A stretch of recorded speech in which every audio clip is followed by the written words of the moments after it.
specifically, I love you, man. Ladies and gentlemen,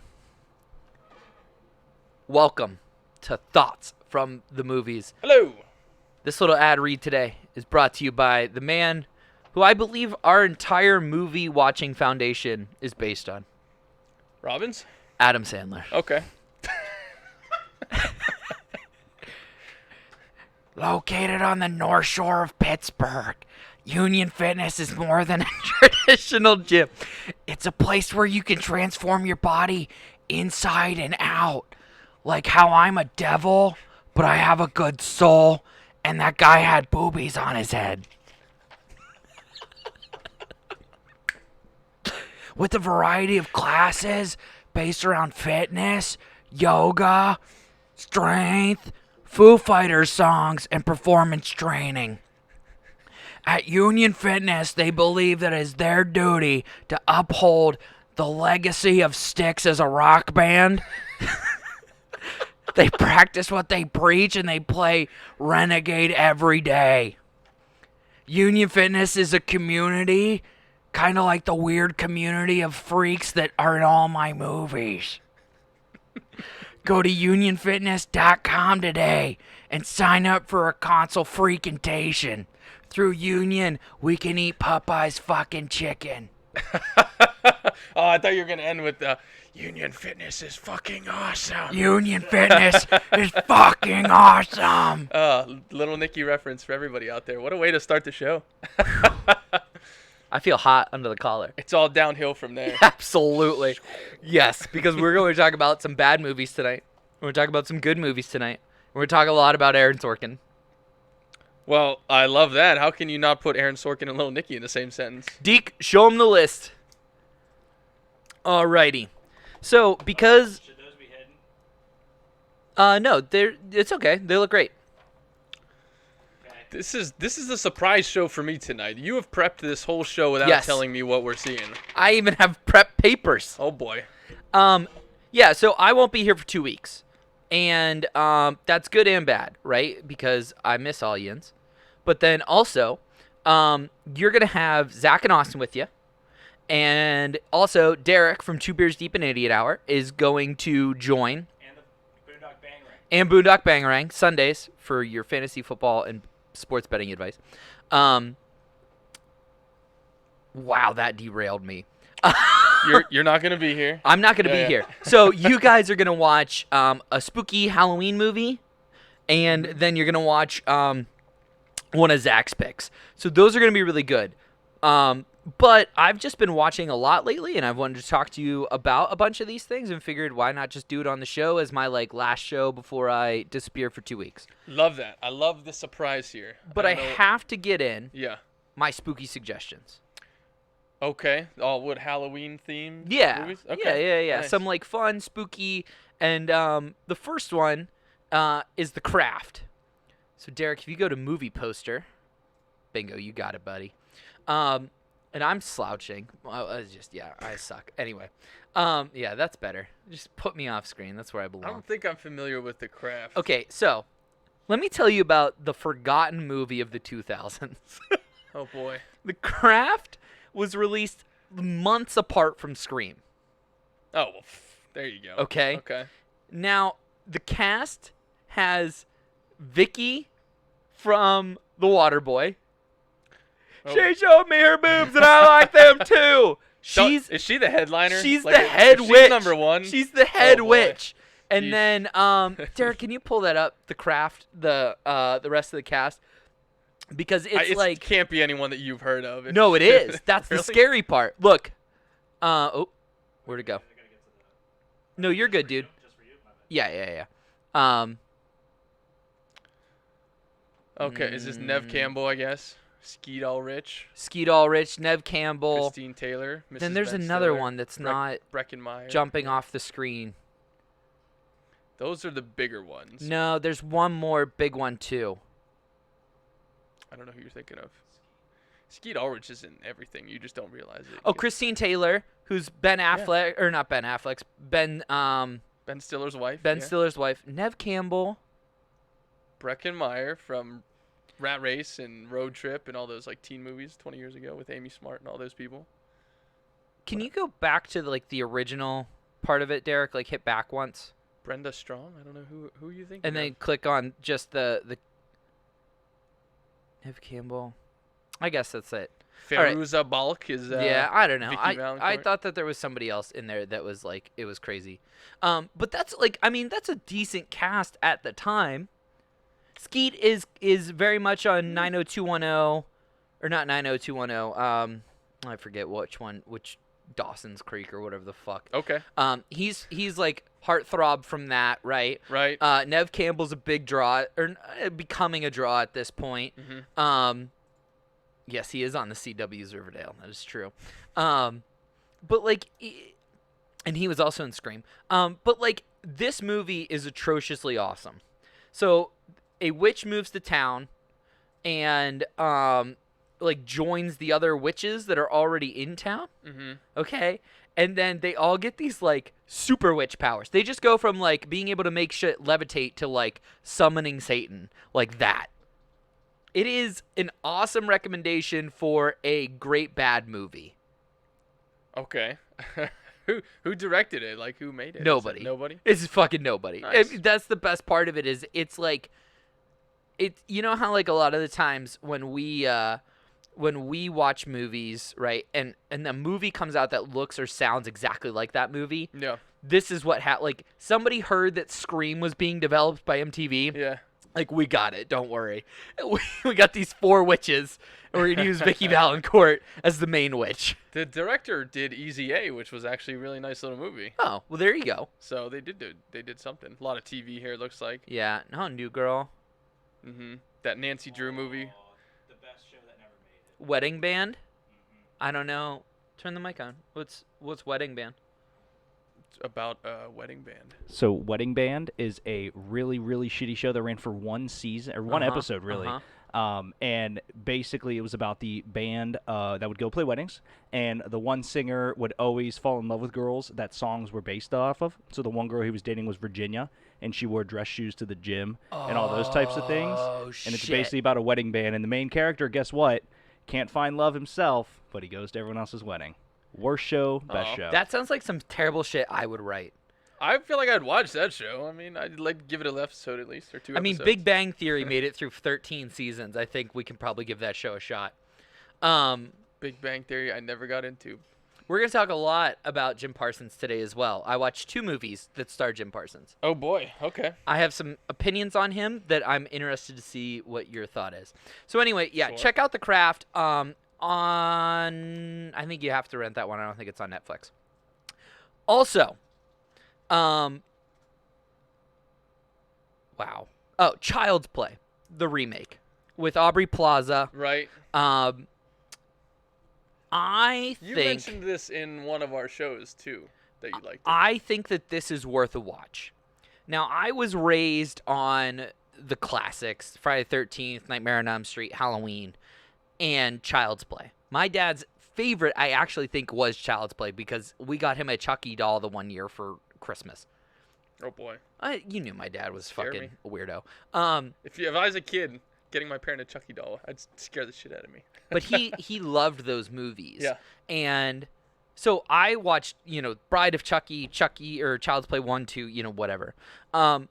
I felt that this did justice to the Chucky franchise because it's a new origin story, and it's a take on Chucky that is updated.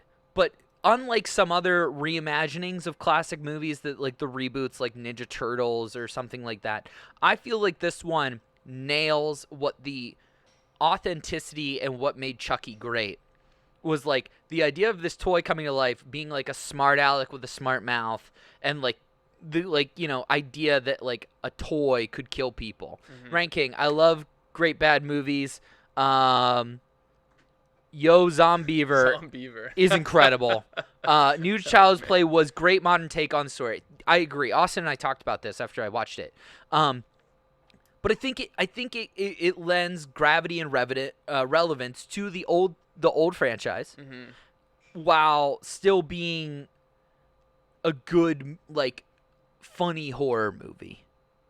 Well, what was it about the old franchise that you loved so much that you thought this captured? Like, what's the essence of Chucky? The Like, smart-ass doll. okay. And, like, the fact that, like, a doll, like all these things have to go wrong for a doll to be able to kill a real human, right? Mm-hmm. Right? Like, I mean, it's a doll, right? So, like, Chucky's first kill, like, this guy has to fall off the roof, break both legs, crawl into, like, an electrical, like, entanglement so that he can slowly push the lawnmower to run him over. Yeah. Like, that's Chucky. Like, that's, I mean, There's that's... like this weird Final Destination factor to it where it's like, this could not This possibly could not happen. possibly But happen. it is happening. But there's a doll. Yeah. Like, that's what I love about Chucky. And I think that is captured in this movie really well. Also, Derek, can we go to the actors? Well, also, let me ask you this, because I didn't see the new one. Yeah. The original Chucky, he comes to life because of, like, some voodoo shit, right? Yeah, or he's electrocuted or something, yeah. What is it in the new one that brings the doll to life? He teaches him, because it's a active, it is alive. It's like Alexa, but in a doll. Oh, that's just a terrible idea. So the doll can, like, Don't can ever do that. communicate with, like, the TV, the microwave, like, all that kind of stuff, right? And you're supposed to, like, teach it to be a good person. Right. And through Oh, no fault of the kid's own, accidentally teaches him to be a serial killer. Oops. It's fucking great. It's Whoops. great. I guess. It's great. Oh, man. It's like some iRobot shit. Yeah. I mean, it's fun in that idea, but also just like he's watching a horror movie. He's actually watching Texas Chainsaw Massacre, the first one, with Okay. his friends, and Chucky's like watching that and, like, and- soaking it in. and soaking it in, and they're laughing at it because it's a bad horror movie, Okay. just like you did with your friends when you were watching, like, Halloween or Friday the 13th, right? Okay. So, like, Chucky thinks that that's how he should entertain them. So he starts to try to kill the cat. Oh, my goodness. Okay. It's fucking great, it's, man. It's justifiable, at It's least. awesome. Yeah. It's I love it. I think it's interesting choice, but, I mean, it works story-wise. I think it's quite clever. Okay. So Aubrey Plaza is the mom in it. Pull her back up. I just want to look at her. So Aubrey is the mom in it, which is really weird for me that somebody I'm very similar in age to and somebody that I watched grow up in the business is now playing the mom character. Yeah, I felt right. that same way when Mila Kunis had her first mom role. Mhm. I was like, I'm not ready for this. Yeah, there are certain actors or actresses that are, it's like, you don't quite, because in Hollywood, you're so used to everyone playing down for their age, like trying to Yes. play younger, right? Yes. And then it comes to a point with female actresses that you can start to play mom roles even if you're, like, mid to late 20s. They can age you up a little bit if they have Right. to. So it's And they yeah, don't it's always really kind of like weird transition. they don't really age her up because they say that, like, she had her kid when she was 16 and, like, the dad's dead and the whole 9 yards. Okay. But the guy I want to talk about is Brian Tree Henry. I think I said By that right. Tyree Henry. Thank you. It's by Brian Tree Henry. Brian Tree Henry. That's This guy yeah. is making his way onto my Tarantino list of actors. Nice. Where, like, when I get my shot at a movie, I have, like, my locks that I want. Mhm. He's in it now. Yeah. Best supporting actor role. Mhm. He's fucking awesome. He's come on the scene in the last couple years and been doing a lot of different movies. So, Yes. Yeah, and this was the first time you saw him? First one you saw him in? No, actually, I've seen him in a lot of stuff. He's Paperboy in Atlanta, Mhm. which is Child Gambino's, Yeah, Donald breakout. Glover show. Right. Yeah. Great cast on that one. But every time I've seen him in something, I'm impressed. Derek's pulling it up here. Go back up. Yeah, he's in Into the Spider-Verse. Mhm. These are all really great. If Beale Street Could Talk, Barry Jenkins, Follow Up to Moonlight, Widows from Steve McQueen, Hotel Artemis, which not a lot of people saw, but these are all really great small movies. Right. Oh, he was in Joker. I didn't know that. Yeah, he was the clerk at Behind the Thing. I at didn't see Arkham. Joker. Oh, well, that's one you got to put on the list right there. No, it's not. I know who my Joker is. You know what? Actually, I say that because of the movie itself, which is okay, but I wasn't a big fan either, really. I mean, yeah, I'm the same I as know you. who It's my like, Joker yeah, is. I got my Heath Ledger. I didn't need this movie. I didn't want it. A lot of people saw it and loved it, so I think that's more what I think though, you and I, like, The Dark Knight is in the intro for a reason. Right? Yeah. that is a movie that we both remember when it came out. I famously saw it 3 times in 24 hours. We watched it together. I waited for you to get off your shift so we could watch it together because I told you the movie's that fucking good, and it still holds up. Yeah. All right, you can skip Joker with Joaquin. Right. But we're going to talk about another Joaquin movie tonight, so we can talk about our boy because I love Joaquin. But I loved him in this movie. He plays like the neighbor cop who's like trying to be nice to the kid because he realizes his mom's dating like this jerk, and like he just comes across so sincerely. He's a sweetheart, but he also can play a badass. He can also play a douchebag. Like, I mean, he has a breadth, I think, that would be useful if he continues to get roles that he can sink into. Love like that. Child's Play, I don't think is something he can sink into. You know what I mean? Right. But like, that's a guy I want to see smashing an Oscar before the end of his career. Well, Child's Play is a scenario where you have a movie that is going to be made for a very small amount of money, and you're not going to be able to afford big-name stars, and the quality of the material is probably It was okay. okay. Yeah. Yeah, so it's not exactly attracting top-end talent. So this is a great opportunity for people that are sort of like big TV actors or like B or C list celebrities to Which lead a movie. I think they got 2 pretty good B actors. Yeah, so and it's the type of thing where if the movie is a big success, it propels them onto the A-list, right? And if it's not really a big deal because they're not super well known to begin with, and you're not banking the movie on the stars. So this happens a lot with horror movies or like really original like concept small movies. You can take these types of actors and let them try and carry it and see what happens. Yeah. But I thought his performance was fucking awesome. Nice. And I wanted to highlight it because I really thought he was great. Love that. And Aubrey was Aubrey, and she can do no wrong. So Was she Aubrey in the movie? No. Okay. Nope. She's kind of one-dimensional to me. She tries to play like the mom character. She's like tries to be nice, and like there's parts of it where like okay, so like Chucky can record like voice messages. Okay. And like he plays back like the kid saying like I think the guy she's dating's name is Scott, right? And Chucky plays back, Scott's an asshole, right? And keeps saying it, and then she laughs at it instead of being like embarrassed. What's up? Is she really weird in this role? Because I feel like everything she's in, she's that weird, like, That's you know what I mean? That's hard for me is to she imagine weird in her this? being Yeah. something else. She tries to play, and I don't say tries as in she did not accomplish it as an actor, as in that I didn't believe it because it's Aubrey, which is really weird. I'm trying to like process exactly what I mean by that. Like, I watched this because she was in it and didn't get what I wanted from her, but I still will see another movie for you know what I mean? Like, it didn't bastardize her, like Project Power for Jamie Foxx, right? Like, we agree would never bastardize his reputation. So she's not weird, and I think that bothered me. She tries to play a straight character that's just like, you know, she's not a weird mom. She's just a mom that had a kid at a young age, and like she works as a clerk in a toy store and like trying to deal with that kind of, you know, life. Sure. Okay.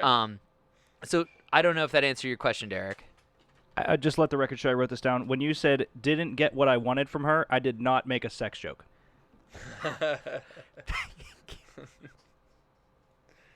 Clip that. Gold star. Clip that. Can you clip from OBS? No, you have to go to Twitch.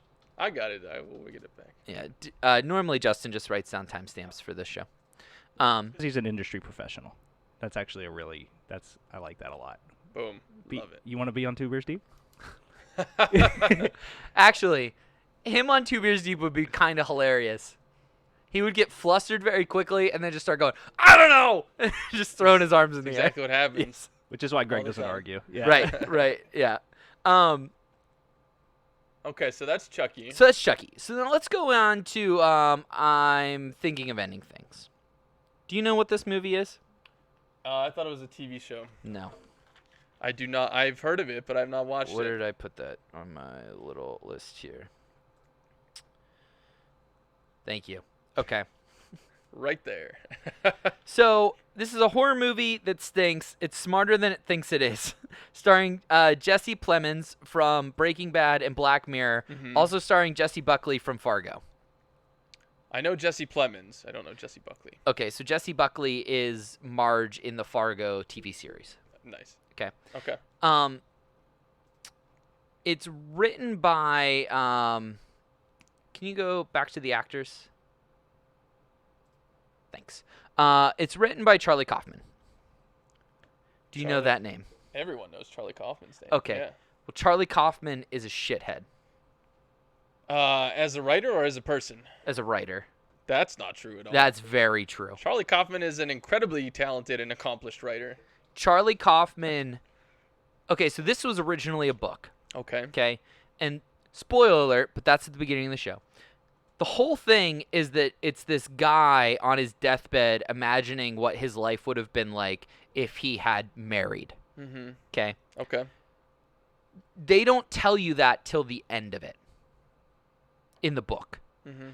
It's this really weird like illusion where like they're jumping back and forth through time without giving any warning. It's just like they're having the same dinner and like it'll cut to like Toni Collette and then it'll cut away from her and cut back to her and all of a sudden she's 80 when she was like 60 before that. Mm-hmm. Okay. So it's like that kind of like illusion. I want to say it's Nolan-esque, but it's really not because it's not done well. Okay. Okay. So it's a lot of jumping around in time. You're never really quite sure what's going on. It's being played as a melodrama. Mm-hmm. So everything that should be raised by the actors, right? Like this is a serious moment, isn't, right? They just play it flat. Mm-hmm. Okay. And then this smartass, Charlie Kaufman, doesn't explain the ending. I think this might have been one that Charlie directed as well as. Yes. Well. Yeah. Okay. Well, he's Fuck a writer. him. He's a writer first and a director much second. The only other movie I know that he directed was called Anomalisa, and it was a stop motion movie, which is actually a very beautiful story. But I don't know live action. I can't remember what else he's directed. But no, as a writer, I mean, you love Charlie Kaufman. I mean, he's done Eternal Sunshine. He did Adaptation and Being John Malkovich and all these great movies. Yeah. But maybe it was just this book. Maybe it was his directing as well in this one, or maybe this book was just tricky to adapt. The book is loved. It is a beloved book because it's told from the woman's perspective. Mm-hmm. So the entire time you think that she's the main character, and she's not. She's a figment of his imagination. Very Fight Clubby, blah, blah, blah. Okay. Chuck Palahniuk would have written this book, right? That's like the kind of tone that comes with this. Okay. Okay, so think very Chuck Palahniuk, like, very serious, like, mental health, like that kind of stuff, right? Right. That's right up Charlie Kaufman's alley. What are you talking And he about? blew it! Oh, did he blow the writing or did he blow the directing? The whole thing sucked! The whole thing couldn't have been that bad. The whole thing sucked. That seems hard to believe. I kept watching this movie, and Anastasia and I both watched it. Yeah. We were on the edge of the couch the entire time. We were not relaxed. We were uncomfortable the entire time. Okay. And we just kept watching, and we kept saying to each other, like, I hope they're going to explain to us what's going on at the end. And then the movie just ends. And we had to go Google what the ending should have been or what the movie meant. That's not a good movie. That's a terrible fucking movie. Why is it on your spooky suggestions list It's then? not! Yes, Derek. Do you ever have to Google Jordan Peele movies to find out a lot of the endings and reasonings? Because I do. So I don't know if that qualifies. If as we're a talking about movie. Get Out and Us. I think that those are different because you can walk away from that movie with your own concept of what happened. This, you're just totally left in the dark. I'm shocked that you are so negative on this one. Because I'm looking it up on Rotten Tomatoes because I bet it's like not near. I wonder, like, because I'm like, Charlie Kaufman, Eternal Special, like, this is going to be brilliant. And it was terrible. And I like both actors. But it was terrible. Okay, I'm thinking of ending things on Rotten Tomatoes is not listed. I mean, That's how bad it is. It's not even listed. I mean, it's listed, but it doesn't have the scores. There you go. That's how We'll bad see. it is. Yeah. All right. Well, thanks for not suggesting that movie.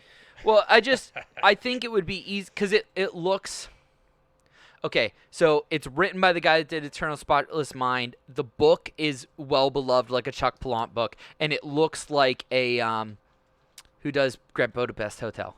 Wes Anderson. It looks like a Wes Anderson film. Mhm. Like the tone of it, and I mean by tone, I mean the coloring and the wide shots and the way the actors are and like, Okay. I mean like, on paper this should have been a home run, and it sucked. Okay, well, good to know. right. I won't watch it then. Can we talk about Jesse Plemons? There he Okay. is. Yeah. Do you think this guy stands a shot At what? at becoming a Oscar-worthy actor?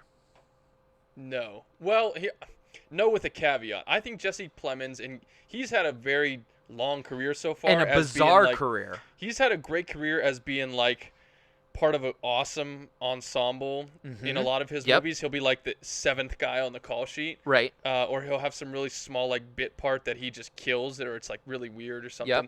I think Jesse Plemons is awesome in the roles that he has done so far, and of what people have asked of him.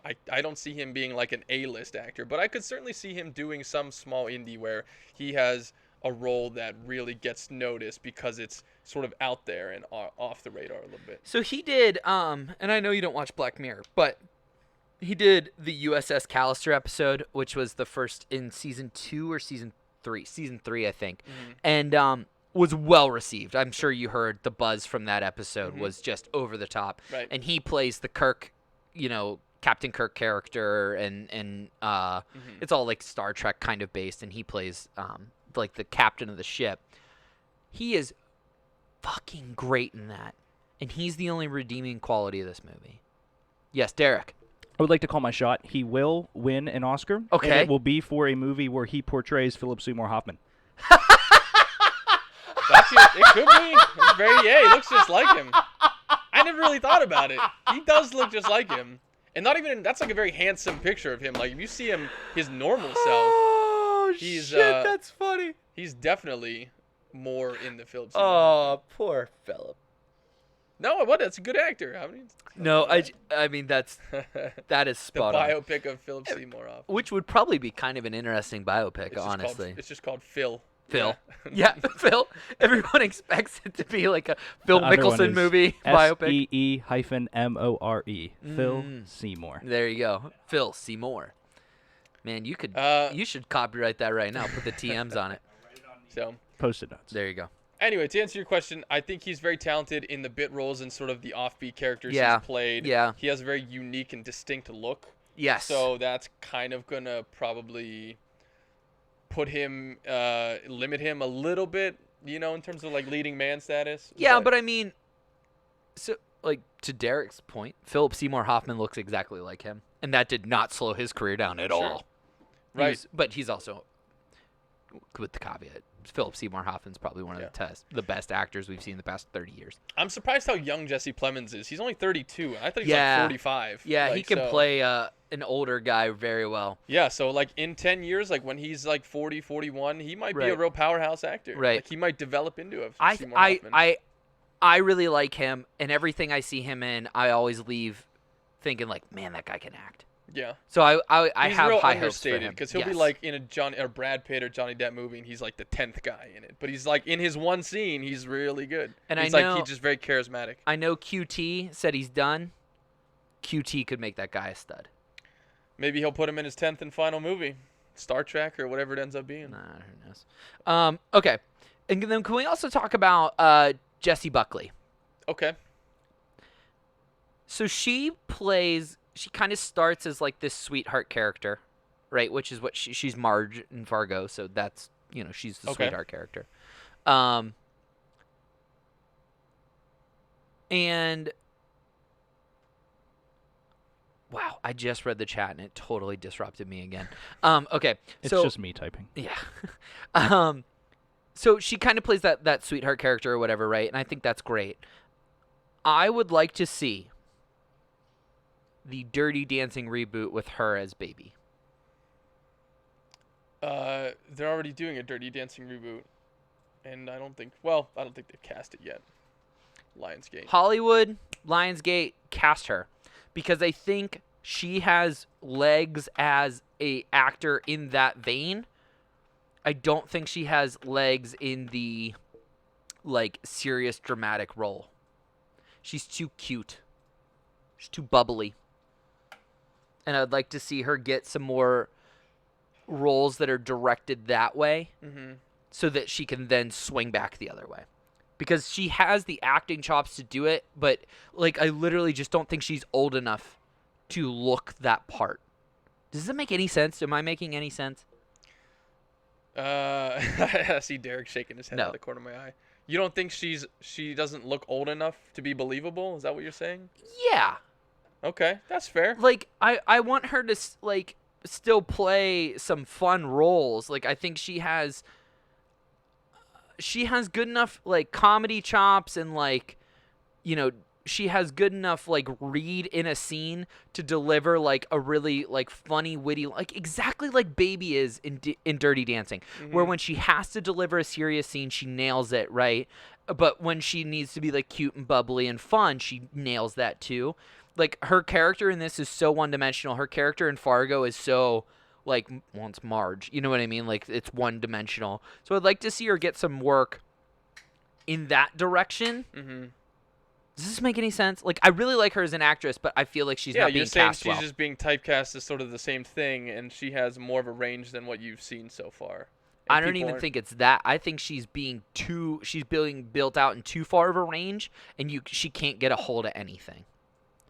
Oh, interesting. She's trying too many different things. Yeah. Okay. Yeah. Because like this, she's going out of her wheelhouse, and she should just. I would like to see her like nail a couple, like, not blockbusters, but like good roles, and then start to swing for the indie role. It may be just because she is a redhead, but the path you were talking about sounds very similar to Emma Watson. Or not? Is it Emma Watson? Who's from Easy A and from La La Land? Emma Stone. Emma Stone. Thank you. But the way that you're talking about, because that's first in Superbad, and then a couple You're other not smaller wrong. ones, and then she breaks and starts getting very big cinematic roles. So You're not wrong. It might be a redhead I thing. think you're right in the sense that is the path I want her to take, though, is a Emma Stone-esque, because she's still young. She's got a great look. She sounds awesome. Her voice is unique. When you hear her, it cuts, and you're like, oh, that's that. So, like, I think she has all the tools. I think she needs to try to hit a home run early, though. I just don't. And I think, like, the breadth in which she's attempting to play this early, I don't think is favoring her. Gotcha. Well, actors, a lot of times, when they first start out, do get typecast, and they try to avoid that by doing, different things and working Right. different muscles and trying out different genres or different characters, not only to explore different mindsets and different things like that, but also to show people that you do have range. So it's interesting that you're saying she's trying to show too much range too much. early. Yeah. And actually, this is a great transition to the next movie, is The Boys in the Band, which is a 70s remake. And actually, we're just going to jump right to the actors because I want to talk about Jim Parsons right off the drop. Go ahead and get rid of the handsome man. That's exactly what Jim Parsons has done. He played the same character on Big Bang Theory. Everybody thought he was just the Big Bang guy. And right now, Jim Parsons is having this incredible run of playing these incredibly diverse roles that I think he is smashing. Yeah, there was just an article in one of the trades about how he did two really big villain asshole roles in this past year and crushed it on both of them. One in Hollywood on Netflix, where he plays an agent and is very like sort of predatorial. He's a homosexual, but he's sort of like he's this powerful Hollywood agent who preys on like these young men coming Kevin to make their Spacey. dream. Yeah, sort of. Right. Yeah, and then the other one, I can't remember. It was something I hadn't seen. Kevin Spacey in real life. Right. Yeah. that was kind of why I perked up. Yeah. But yeah, so you're right in that he's been getting a lot of attention this past year for going outside of the Big Bang character that he played types of roles. So in this one, the Boys in the Band is about. I'm just gonna read my little quip. Brilliant fucking movie. A group of gay men celebrate a friend's birthday when an unannounced straight guest joins the chaos, and then chaos ensues. A great look at gay culture in the late 60s. The cast is led by a brilliant performance from Jim Parsons and Zachary Quinto and Brian Hutchison. So he's the host of the party. It's his friend is the straight guy who shows up that's not supposed to be there. Okay. They all get drunk, and Jim Parsons' character makes them call the one person they have always loved, but were too afraid to tell. Mm-hmm. And but this isn't actor's fucking movie. It's very similar to what's the Tarantino movie with where they're all trapped through the winter storm? The Hateful Eight. The Hateful Eight, where it's all happens in one very small apartment, right? It's all a lot of one shots. It's shot old school with wides and dolly shots in to introduce characters. Justin, it's a badass movie. I loved this movie. Nice. And Parsons is the centerpiece for it. He is the lead to it, and he plays a character that is such a departure from the Big Bang guy, and I think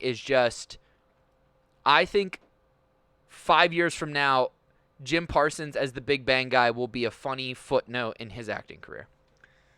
It's interesting. It's almost like what Bryan Cranston did.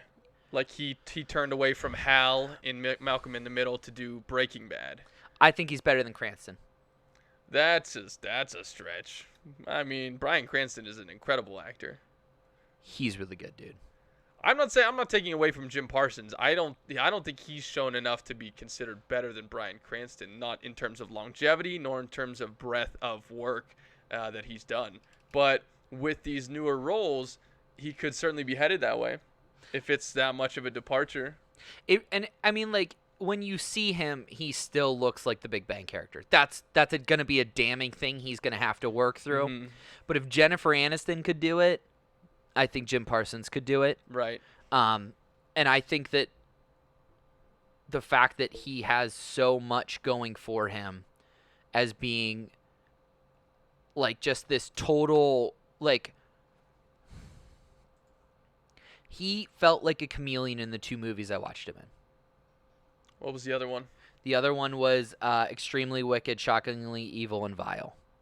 Oh, the Ted Bundy one? The Ted Bundy movie. Okay, I haven't seen that one. So he plays a lawyer who's trying to convict Ted Bundy in that movie. Okay. And the characters are totally separate, and I think he just absolute mastermind performance in The Boys in the Band, and a very good performance in Extremely Wicked, Shockingly Evil, and Vile.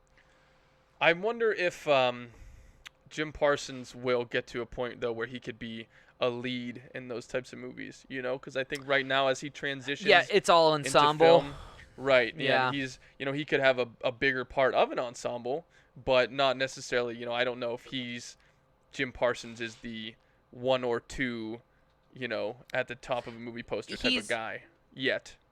At the top of a movie poster, no. But he and Zachary Quinto are the 1-2 in this. Okay. And I don't know what you think of Quinto, but I think a lot of people think very highly of Quinto. Zachary Quinto is a really interesting one because, I mean, outside of Star Trek where he plays Spock, I don't feel like he's really gets the credit that he deserves. And I'll be, honest, I don't know a ton of his work. Like, I don't watch Nosferatu, and, like, a lot of the TV stuff he does I haven't seen. But I do know that Zachary Quinto is, a talented dramatic actor. I think he's not only that, but I think he's a talented character actor. Mm-hmm. Because the character he plays in this, and if we could pull up Zachary Quinto now, that would be great. Thank you. I believe he's a Pittsburgh boy, too. He is a Pittsburgh boy. Or he went to boy. Carnegie Mellon or something. Yep. Is he from Pittsburgh? Is Yep. that what it is? Yep. Nice. Both. Yeah. He is Carnegie Mellon and Pittsburgh. He's Love both. that. So he plays, imagine if Jeff Goldblum came to a gay party. I'm sure it's happened many times. That's the character he plays. Okay. He's just like very enigmatic and very flaunts and like wears bizarre suits and has like a limp in his walk and like speaks in rhythms and poems and rhymes and like it is so good. Yeah. His performance in this, like, excuse me, when we're watching this, Anastasia's Googling who's in the movie because, like, everybody you recognize to see them, but you don't know their names. Mm-hmm. And Zachary Quinto's under so much makeup to look like the original actor that played this role that you have no idea it's Quinto until there's, like, one shot where there's a side angle, a profile of him, and you're like, oh, shit, that's Zachary Quinto. But you, like, he totally adapts his voice. Like, I mean, he totally dives into this character and is fucking brilliant. And it's in a movie where there's no action, so he can't hide. Mm-hmm. He has to be that character from start to finish. He can't slip. He can't, anything. His voice can't change, and he just fucking nailed it too. Okay. The two of them, I thought, it's funny because the characters are pinned against each other. They're like, we think that they're actually in love is kind of what we get by the end of it. That those two characters have secretly loved each other and are afraid to be together because they're also each other's favorite sparring partner. Sparring partner, what do you mean? Like fighting or verbally sparring? Verbally sparring. Okay. Because Jim Parsons' character is kind of like the bratty of the two who, turns his nose up at things. And then Zachary Quinto's character is very reserved, thinks a lot, has a lot of deep thoughts, thinks very highly of himself in a different way as, this really educated man kind of thing. So, they are constantly throwing barbs back and forth at each other inside of the ring of actors going through their own, different emotions. Love that. Yeah. So it is an ensemble style piece. Oh, yeah. Okay, cool. Yeah. It's ensemble, but those two I thought shined. And it's an actor's movie. It's a great movie. It's on Netflix. Nice. Worth a watch. Boys in the Band. Boys in the Band. Let's take a quick break. And then when we come back, we're going to get into extremely wicked, shockingly evil, and vile right after these messages. Let's dive right into sports, as I have strong opinions on that. Which college team could beat a professional team in the same sport right now? Okay. There is not a single answer that is better than the LSU Tigers defeating the Cincinnati Bengals. Even if I know the pitch that's coming, every other part of me is still normal. That's why it's frustrating for me, Greg. It's like okay, if I know what something is coming, I know ahead of time, I still have to be able to do the action to get the result that I need. Okay, so they won 3 games in 10 years with 3 rebuilds. I don't lose at arguments. Especially about fast food, so yeah. You will never walk alone. Guess what? Now you will.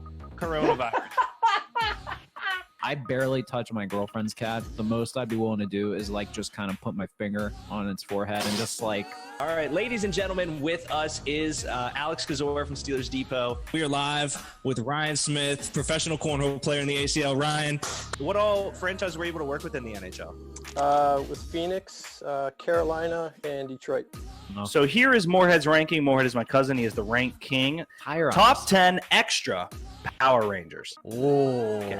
This is the top 10 emo songs of the 2000s. There's only one correct answer for number 1. Why is F is for Family better than Futurama when Futurama is Star Wars for potheads? I know. Well, I think We have one or two that are mad in the chat.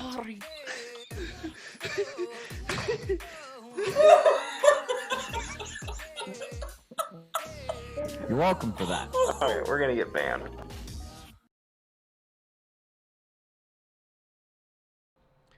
Welcome back to Thoughts from the Movies. It's our Potpourri show, where I'm just going to throw a bunch of shit at you. I'm just surprised you knew the word potpourri. That's just so impressive. You've come such a long way. I have a confession. Go ahead, tell him. It was horrifically spelled. Oh, baby. I It was- can imagine. It was the worst thing I've ever seen, and I said, Josh, I'm pretty sure that's not it. And he goes, no. I Googled it.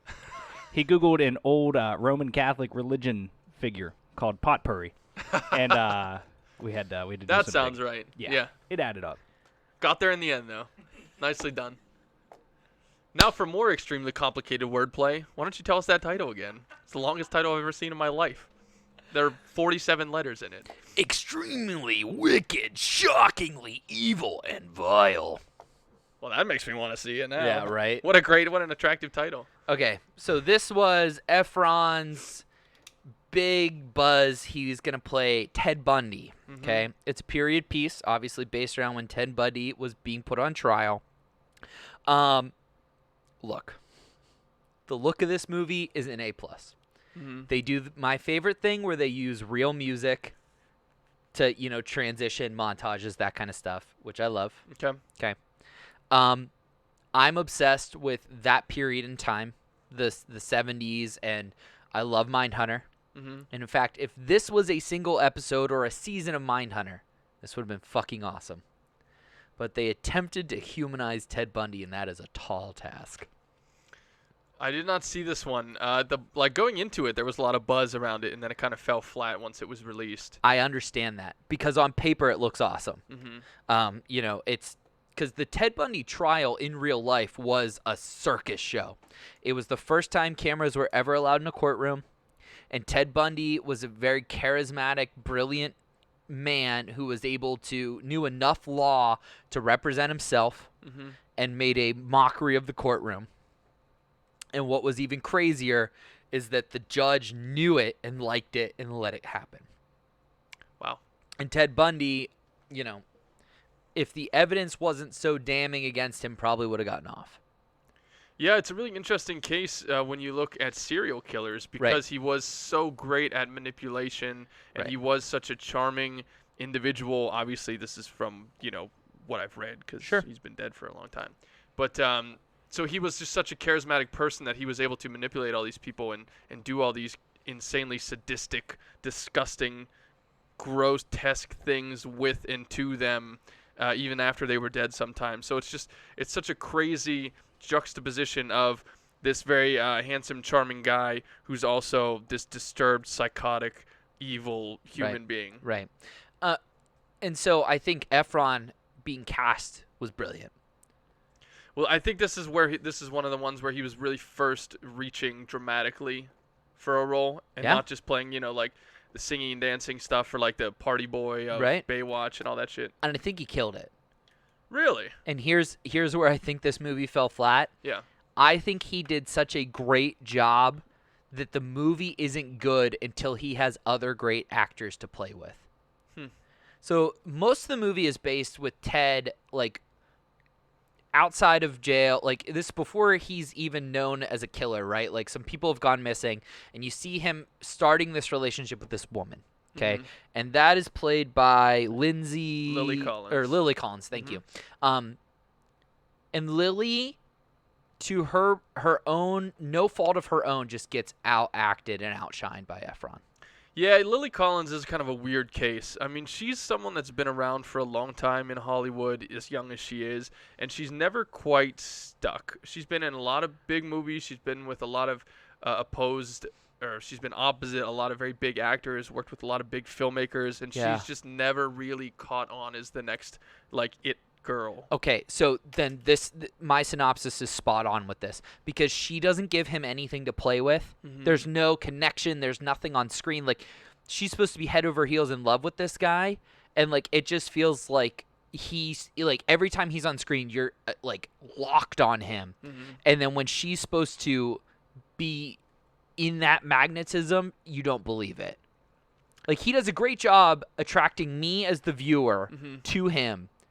But she's not attracted to him on screen, like the way that she reacts to him. Like written, are you saying that they don't have any chemistry as actors? No chemistry, and no, like I don't even believe that she's in love with him.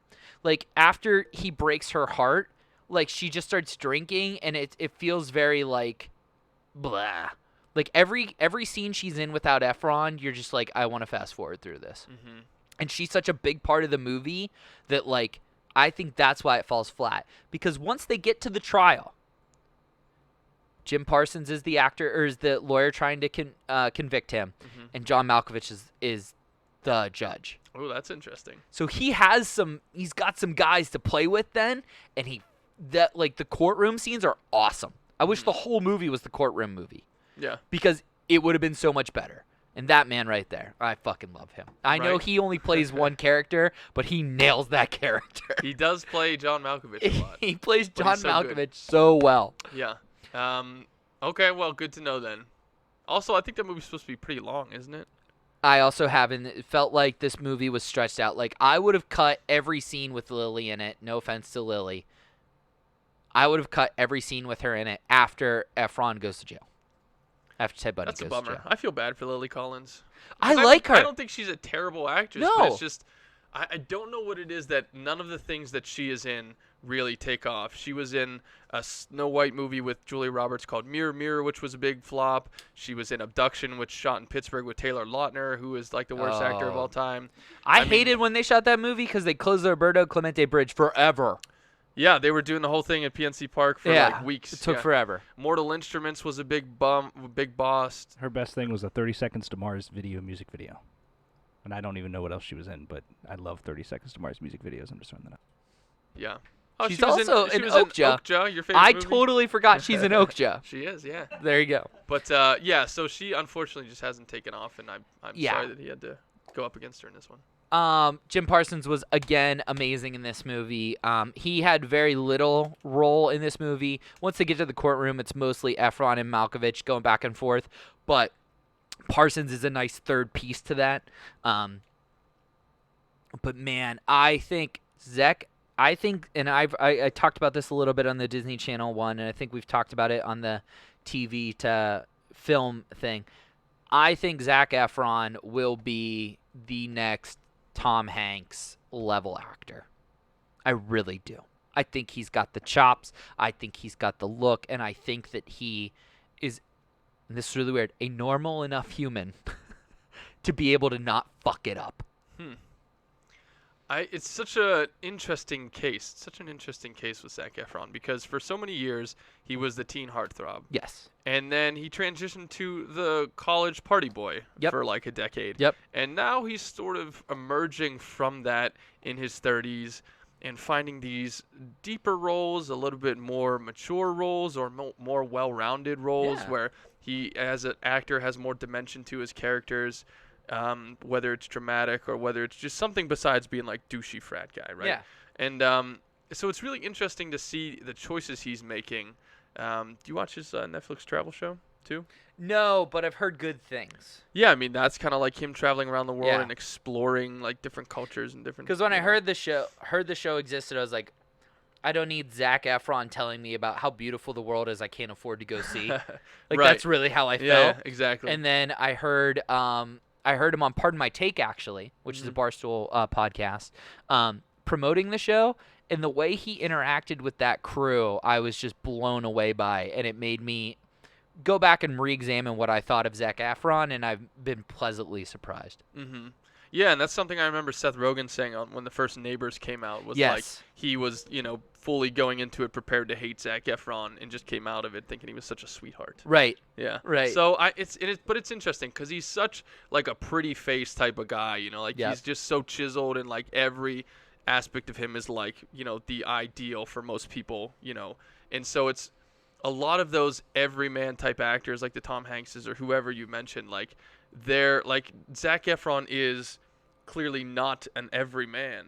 Because he's not a Seth Rogen. He's not a pot-bellied stoner. He's not like a generic-looking dude with a goofy face or goofy hair or anything like that. He's above an everyman. So does he have dramatic chops? I think more so than a lot of people think.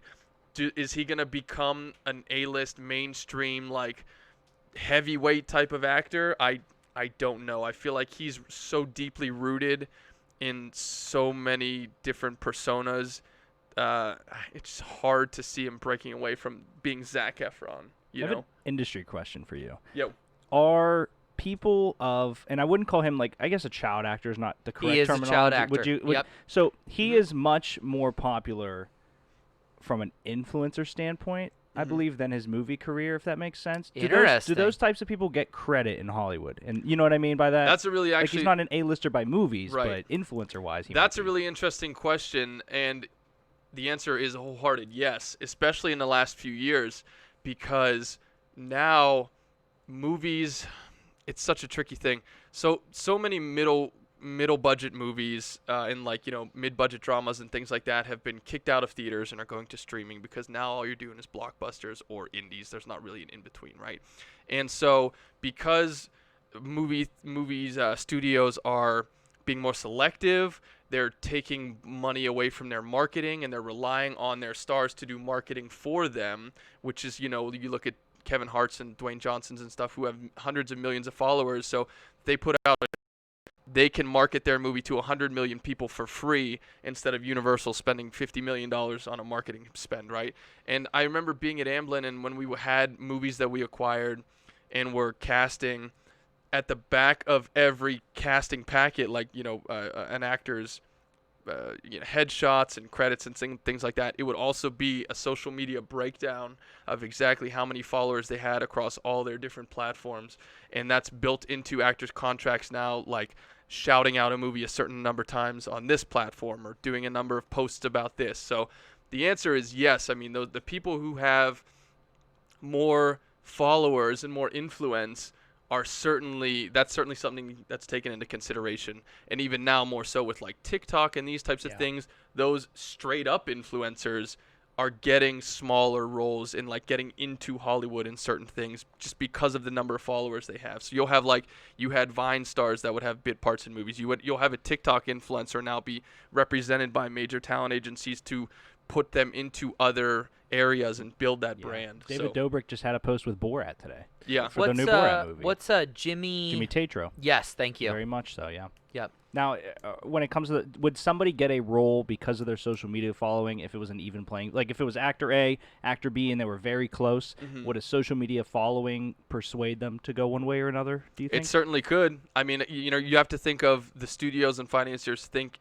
very heavily about budgets and about money. If they can get all this marketing in through these people's platforms rather than spending the money to do billboards and TV ads and things like that, broad media, then yes, they will definitely take that into consideration. And like these influencers aren't going to get big, heavy roles, but they'll certainly, like it's like when you see Taylor Swift get a role in Cats or get a role in whatever. It's like it's not because Taylor Swift is a great actress. It's because she has a billion people around the world that want to consume her media. Exactly. Yes. So it's very much a relevant thing, especially in today's world. Great question. Great question. Thank you. I unmuted and then muted and then unmuted. I had it muted because I was talking and then I was like, I can't remember which one. Awesome. So yeah, okay movie, loved Efron in it. Let's go to the next one. All right, Justin. I'm really curious as to what this is doing in here because you said every time you went to watch this movie, your heart broke looking at this movie poster and you couldn't do it.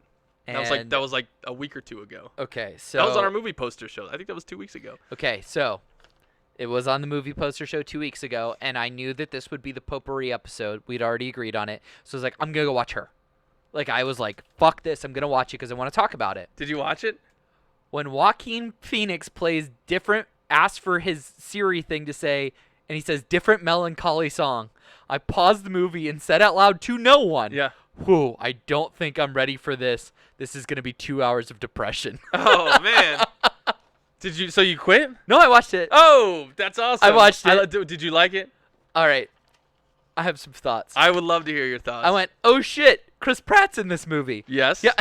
Definitely. Right? That was like in his phase of doing like a small character part in Moneyball. Yes. And this. Because then I watched Moneyball. I watched Moneyball before this one. Mm-hmm. So I was like, oh, Chris Pratt's in this movie? No clue he was in there till I rewatched it. Right. Yeah. No clue. Yeah. And then I watched her and I'm like, oh, shit, Chris Pratt again. Zero Dark 30. Yeah, he had a nice little run there. Yeah. Like really good filmmaker movies. But it's a good way to sucker me into anything as Chris Pratt. It wasn't that depressing of a movie, right? No, it's pretty fucking depressing, dude. Nah, it's not depressing. Dude, it's pretty it's depressing. Beautiful. It's a love story. It's sad. It's sad, but it's not sad. depressing necessarily. It's really it's sad at the end, but like it builds up to it. And No, it's very... Okay, well, go ahead with your thoughts. I want to hear more of your thoughts. If Phones had Scarlett Johansson's voice, I would be in love with Phones. How could you not, right? I wonder if they do that now with like Alexa. They have like the Samuel Jackson things. If Aubrey was a Siri, Josh, how much money would you pay for that phone? I married it.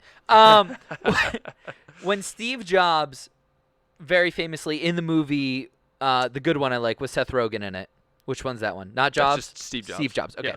So very famously, remember, in that movie, he's saying, the computer has to talk back to me. Mm-hmm. He's talking about the Lisa. That's what this movie, like, that's how Steve Jobs saw his computer, is this movie. You think? I'm telling you. Yeah. From, like, everything I understand about Steve Jobs, reading the biographies, working at Apple, that's what he wants. Mm-hmm. That's what he wanted. CD-ROMs would be shaped different if that's what he wanted. If he wanted you to have sex with technology, Josh. Oh, Jesus Christ. Well, with a CD-ROM, it's got that little thing in the middle. You had such a great question and then just took the fucking show right off the cliff. Some people could, I guess, technically. It wouldn't feel good. Oh, thoughts from the bench. Just lube it up and let's see what happens. I'm writing down sex tech with Derrik. Yeah, CD-ROM. It stands for romance. CD romance. CD romance. Okay, so anyway, that's what Steve Jobs wanted, which was really like, to me as the Apple guy in this, I was like, I get it now. Okay. This is the weirdest porno couples Instagram feed I've ever seen. Okay. Yeah. And then I was like, wait, is this whole movie an excuse for polygamy? Not technically. I mean, you know. Right? Yeah. So those are my funny quips about it. All right, let's talk about the movie. Yes. Did you hold on? The first thing that I want to mention. Did you like the soundtrack, Arcade Fire?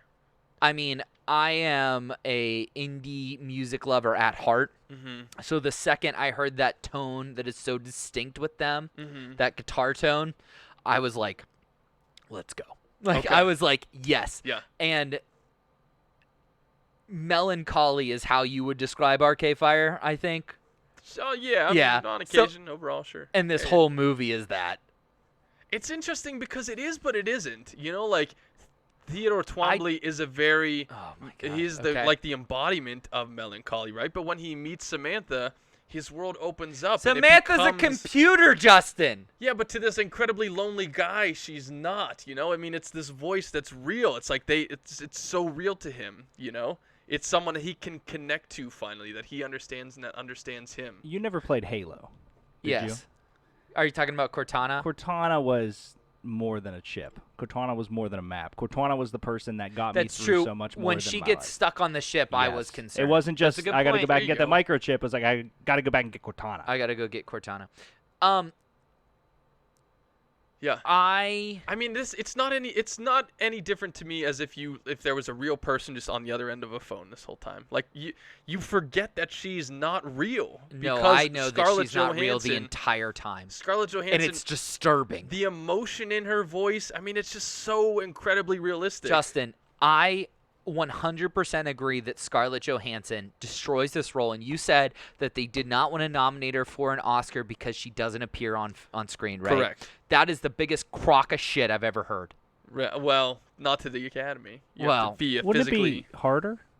It is harder. Like, not in a weird way, but I mean, if you talk about, Hamill's voice acting and the Joker and great voice actors in the Right. generation, I would say that is maybe not harder to portray because the face has a story to tell itself, but for her in this situation, that would be hard for me, I guess, is something. Derrik, it's so hard that they had to recast the voice.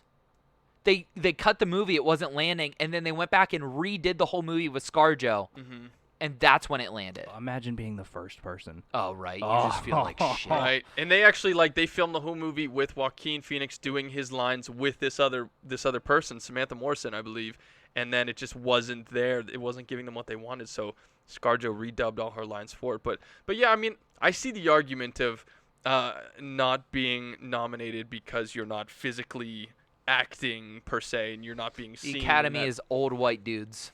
Well, this was not only the Academy. This was all the major film festivals wanted to. I think actually in Venice she might have been nominated or won the Best Actor award, if I remember. That was a long time ago. But in the Venice Film Festival, which is a big film That festival is a big in the one. summer. But anyway, I know it's like I don't even remember that she's in AI because it's just so realistic. She's so good. And in it. her and Joaquin, it just feels so right. I mean, so in professional wrestling, one of the biggest compliments you can give somebody is say they could have a match with a broomstick, right? Because wrestling is all about acrobatics with another person, right? Being able to throw and catch each other, right? So to be able to, what's up, Derrik? So Scarlett Johansson won the Best Depiction of Nudity, Sexuality, or Seduction for her role in Her from the Alliance of Women Film Journalists. Okay. Okay. A win's a win. Let's go. A win's a A win. win's a win's a win. Go down to Rome Film Festival. She also got Best Comedy Supporting Actress, which I thought was interesting, from the American Comedy Awards. I mean, she is funny in it.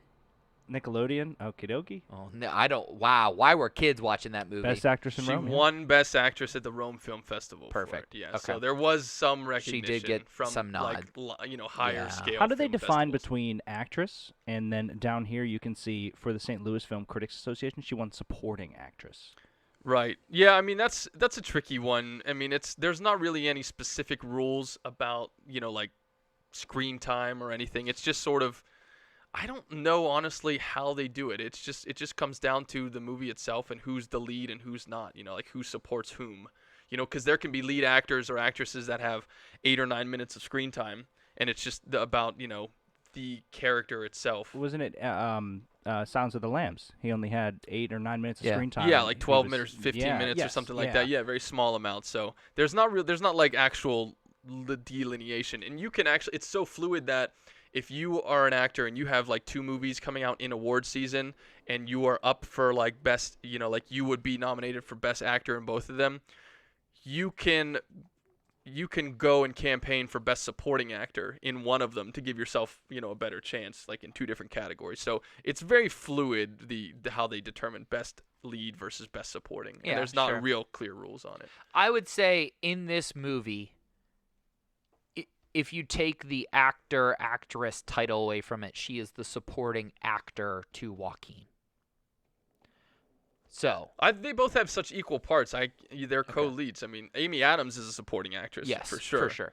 But this is a two-hander. So back to the pro wrestling thing. Okay. Right? So it's all about a dance between 2 people, pro wrestling. So to say that you could have a match with a broomstick essentially means that you can carry it on your own, right? That you could make a broomstick look good. Okay. When a broomstick can't even stand up on its own, right? Joaquin Phoenix could have a match with a broomstick.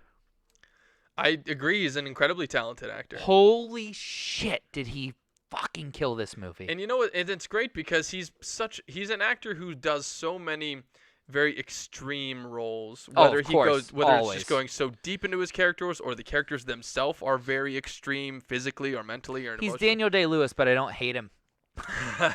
I don't know why you hate Daniel Day-Lewis. I don't know why you do either, but I just do. Yeah, but he's incredibly talented, and this is such a different role. It's such a reserved role and such a quiet, introspective role for him. And that's why it's so heartbreaking in a way, because he's such an introverted character and he's very alone, and then it becomes that much more of a beautiful story when he meets this person and he grows to love her and connect with her and he finds someone to share his life with, so he thinks, and then it all comes crashing down at the end, when reality strikes. And again. Yes. This is the second time this has happened to this man. Right. It happened in real life with, or to the real character with Rooney Mara's character in the movie. And then, it's like everyone knows what a heartbreaking breakup is like, and then you go through that period of feeling alone, like you're never going to find anyone, and then all of a sudden you meet someone new, and that's exactly what this movie is. I mean, I don't know how you don't like it when you're saying all these nice things about it. No, I loved the movie. Oh, I thought you said you didn't like it. But you said it's not sad. I'm here to tell you, good sir, it is terribly sad. I don't think it's sad until the very end. No, it's sad the whole time, because you know she's leaving. No. You know she's leaving. No, you don't. The whole time. Maybe you're you like, do. this bitch is going to leave him again. Maybe you do. I was like, maybe they'll be happy together. No, dude, it's incredibly sad. Like, that was the last movie I watched that day sad. Like, I was on a roll. I watched Extremely Evil, Shockingly Vile. I watched Moneyball, and then I watched that, and I was like, I don't want to watch any more movies today. Yeah. I feel like this is a very gentle movie, though, to be honest with you. Like, the think warmth that's of it, the gentle music, the look of it all. I mean, that's the part that kills you, though. I think that's the part that it lulls you into this false sense of security, and then it's just like... Yeah. And the whole time, but you know that's coming. I don't think about that. Like, when it's I'm watching a movie, I'm not like, oh, they're not going to end up together. You know that Michael Myers is going to kill the lady at the end, right? I don't watch movies like that. Oh, see, that's how... wait a second. I watch movies all the time where I'm like, this isn't going to work out. Coming from this the is guy, going to fuck up. We have had this conversation many times where I ask you if you think about things like that in the future. Like, do you ever just like think about, where we've come and like where we're going and all these things? And in real life, no. Like, in real life, you're so like, I only think about the moment. I only focus on the moment. Like, even on my wedding day, I don't even realize that it's like my wedding day. I'm just enjoying it. Justin, and now here we are in her. You're like, I just know that at the end it's not gonna work out. So do you understand the stakes that are at risk if I think about my own life? There's so much more to gamble on there that could negatively affect me forever. Whereas like That's this, fair. I can just be like, sorry, Joaquin, I know you're about to get fucked over. Do you do this with every movie? Oh, yeah. Did you do that, Derek? No, I just enjoy the movie. I'm just watching Yeah. it. Oh, Wherever yeah. it goes, I it just, goes. Yeah. I have that. Just say I knew what was going to happen in the Titanic, and I still watched it. Exactly. Ship was going to sink. It's how it gets there. I have that mentality when we're talking about cheesy effects or bad acting, where I'm just like, this is part of the movie. This is what we're dealing with. This is what we're set in, right? So when we watched The Evil Dead, and it was terrible acting, cheesy effects, I'm like, nope, that's just the world we're in. But the entire time I'm like, I can't wait for that bitch to get trapped in the basement. So you do like this movie? I love this movie. I will say that Samantha is the AI name, right? Yeah. Only woman ever to not complain you're on your phone too much. Well, she's the one on the phone. You're on the phone with her. But Fucking kill me. This is the best, worst episode of Thoughts from the Movies ever. oh, like look ever. at that. Now I'm you all throw- about. Now you oh. throw that up there. She's beautiful, Yeah. and I'm okay. So you know how I have my staple, right? Like my Tarantino cast. We talk about this all the time, Right. Tom Hardy's number one, always. Cillian Murphy's in the mix at all times. You know, Mhm. she is stapled on now. If they're like, you're gonna make a movie, cast the first person you want off the drop, male, female. I'm taking ScarJo from the drop. Yeah, love that. I mean, I think this past couple years with the stuff that she's done outside of Marvel, she's just shown such an incredible, talented range. I mean, she was always definitely on that periphery. This movie, Her, came out in 2013. I mean, she was in Lost in Translation, and she's been in things outside of Marvel over the years, but particularly with the 1-2 punch last year of Jojo Rabbit and Marriage Story, you know, I mean, she's really in the last couple years done things outside of the action genre. You know, like Ghost in the Shell and Lucy were movies that weren't Marvel, but were still in the Amazing action in world. Sing, but- by the way, too, which I'm not a big animated normally, but Yeah. Sing was great, and I thought she was good. Just want to throw that. Yeah, in the Jungle Book, she was the voice of the snake, Kaa. You know, Hail so Caesar. mhm. That's what she should have won the seduction award for her being Kaa in the Jungle Book. Kaa's supposed to be scary. I wanted to have sex with a porcupine after Sing. So Yeah, we can talk about a lot of movies here. But yeah, no, Scarlett Johansson, incredibly talented. This is we always talk about that top 100 list, right? With the AFI, and we both kind of are crafting our own that we're going to reveal at some point of our top 100. Mm-hmm. This has made itself in there, and it has a lot to do with that guy. You know what's really interesting about Spike Jonze is he hasn't made a movie since Her. Nope. He had a great run of Where the Wild Things Are. Yep. And Her and Being John Malkovich. Yep. And he was on a roll. And then he just kind of stopped doing features. He got really into the documentary space and the digital world. And that's sort of where he's lived for the past almost decade. There are two Spike Jonze. Spike Jonze is with a Z, this Spike Jonze. That gentleman did not have the same face as this Spike Jonze. No, yeah. And yeah, and I mean, Spike Jonze is an incredible filmmaker, and I wish he would do more features. I really do. He just did the Beastie Boys documentary. I don't know if you saw that. You might Not yet. He also He does Fuck That's Delicious? Dude, yeah, he does everything. That's the best. Spike, scroll down and look at the music videos. The Otis music video from Watch the Throne, that's Spike Jonze. Mm-hmm. Yeah, His mind is blown right he's now. I doing, wish you guys could see it. documentaries and TV and music videos. Yeah, all this digital Dude, stuff. he's a powerhouse. He's a powerhouse. And it's funny because he started out as part of the Johnny Knoxville crew with Right. Jeff Tremaine. He did all. and- He's the Jackass producer. yeah, Once Upon a Time. Every Jackass movie. What do you think he produced. leads with? Music videos, Jackass, or... I'd lead with Jackass. Nah, you can't lead with Her, right? No, yeah. Because everything else looks like, oh, the Her guy did all those, but no, Yeah. the Jackass guy did Her, Yeah, there's something yeah. there. That's a glow up. Yeah. Yeah, I mean, this dude's career. This is what I would want my career to look like. I could definitely see you having a career like this guy. Where like You get called Jackass a lot, so I guess I that does get called Jackass a lot. Where like you're doing this one thing with your friends that just turns out to be successful. Uh-huh. I Wink. winked at the camera. We can get Greg in a shopping cart. Yeah, exactly. We could definitely get Greg in a shopping cart. And then you like kind of get notoriety for that. So then you start to get to work with people you never thought you would work with, right? And that's the music video part of his career. Mhm. And then he's like, hang on, I think I want to make some Oscar-winning movies. Right. Here, I mean, let's see if I'm any good at that. He's just a director. I mean, Yes. he's done every medium successfully. He's done stand-up for crying out loud. He Yes. did, I think, Aziz's latest stand-up in New York. He had a little camera on a handheld rig and was And just it's walking awesome. around the stage. That's Aziz's comeback after the rape allegations. Yeah, and Spike Jonze directed that. But nailed it. Because when it's supposed to look like a comedy special, it looks like a comedy special. But then when Aziz is talking about like the shit that happened to him that is very serious, he just tones it down, and that's when he's on that steady rig camera and he's kind of just bouncing around on stage, and Aziz is just sitting on the stool. I mean, it is. Or he'll go in fucking real good. tight, very Oh close my shot. god, dude, it was so good. Yeah, I just wish he did more movies. I was just gonna ask how much of a negative the Kanye West and Little Pump "I Love It" video on here is, because that seems like a bigger than a blemish. I mean, if think, he's just an exec producer, that's like whatever. Anyone can be an EP. I also think he got paid a fuck ton of money. Yeah. Yeah, dude, I love Spike Jonze. This movie was great. Made its way onto my top 100. And I mean, Joaquin and ScarJo are just the performances are killer. Oh I did my think God. this was an image of the gentleman, and I cannot remember his name, from Fantastic Beasts for a second. Eddie Redmayne. Eddie Guess Redmayne, what? thank you. He's coming up later, so Oh, boy. buckle up, Was baby. he in Moneyball? No, he's in the last Yeah. movie. What did you, real quick before yeah. we move on from this? Hey, Jay Boyd, Spike Jonze is a god. He is, absolutely. But here's my question. Yeah.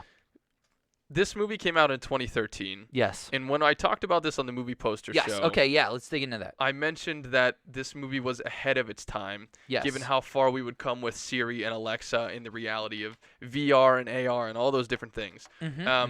So it was interesting. It's interesting for me to look back when it came out and realize like how that it's such a possible thing now. When you were watching it, Yeah. is there any sense of that? Like, does it feel like it could exist in today's world with that technology and how everything works? I mean, at the time, this movie was set in the near distant future, and that's when you watched it. So it's like it's matched up. I mean, in 2013, the Cork Factory didn't exist yet. I don't know what that is. Okay, so the Cork Factory is when they took the old Cork Factory in the Strip and they turned it into a bunch of luxury apartments, which is essentially where he lives, right? Okay. And yeah. then it's connected to his work. He never goes outside on his commute. He just goes across that bridge. Mm-hmm. Okay, that's essentially what's built in Bakery Square right now with Google, right? The Google employees walk across that sky bridge, they go right to work, and then they walk back home. They never leave Google. Mm-hmm. The apartments are Google, right? So, buddy, it nailed it. Yeah. And we are not at that point yet where AI is Samantha, but and what I just said with Steve Jobs, the people leading the tech front want to get there. It's pretty damn close. I mean, there are like holograms in Japan that teach high school kids. Like the tech is seriously like it's getting very close. And I mean, you can talk to your devices and they will talk back to you, right? not like conscious, that. not like sentient, not like conscious, but like you can ask questions and it's make pretty it do things. it's pretty I darn will close. say the influx of, and I showed up to you guys here, the popular show Catfish, and the influx of not understanding who's a profile on social media, the amount of robots on social media platforms, 90% of them are bots that read sentiment based on connotation in text. So yeah, it's not something that they're speaking back to you in Scarlett Johansson's very sexual voice, but it's, hey baby, I was thinking about you last night. And you're single and you're a guy. Yep, you're right. diving headfirst Yep, in. So we're not another far away example. from this. Not far away at all. Yeah, you're not far away. I thought the creepiest part of the movie was the letter writing thing. Yeah, that's an interesting career because his job in the movie is to write other people. It's sort of a representation of how disconnected everyone's become, right? Right. Because everyone is on their device, like in their head. Yep. They don't talk to each Yep. other. Yep. And it's such a disconnected world that his job is to write other people's cards for them, Yep. which is and Well, it's like and it's an oddly beautiful career to have because Right. you Because have he's to a really, part of the relationships. Yes, and even though he's not in it, he's the one that's connecting these people, and he's writing someone's 50th anniversary card, or he's writing someone's "I'm sorry for your loss" card, and it's a very emotional thing to do. Which did you recognize the irony of the fact that he won't fuck the symbiote In terms of what do you mean? when she hires the hooker? Right, like Samantha, the voice, Right. hires a physical human being Yeah. for him to physically have sex with while she's in his ear. So it's like it's as close as they can come to having sex with each other. Right. But that's essentially what he is, writing the cards. He's a conduit, just like she was. That is interesting. I never thought about that. Different kind of conduit. But I just certainly. put that together as you were talking. I was like, man. Yeah, definitely.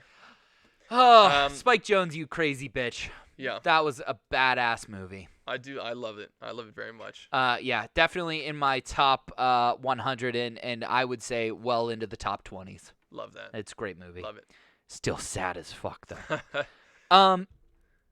Can we take a short commercial break so I can fill up my water bottle, and then let's do the Aaron Sorkin cornerstone and end of the show, because that guy's really fucking good too. Indeed he is. We'll be right back after this.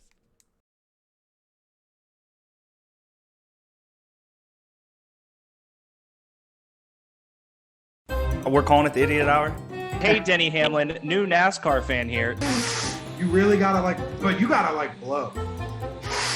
He wears the skull of his dead mother. And then when he finally copes with the death of his mother, He becomes his he mother. becomes Marowak.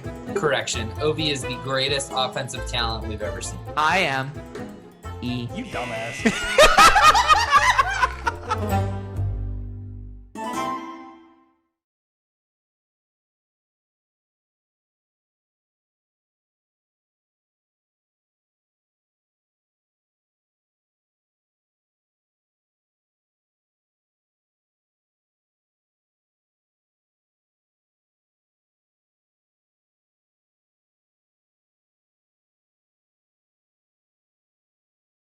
There we go. All right.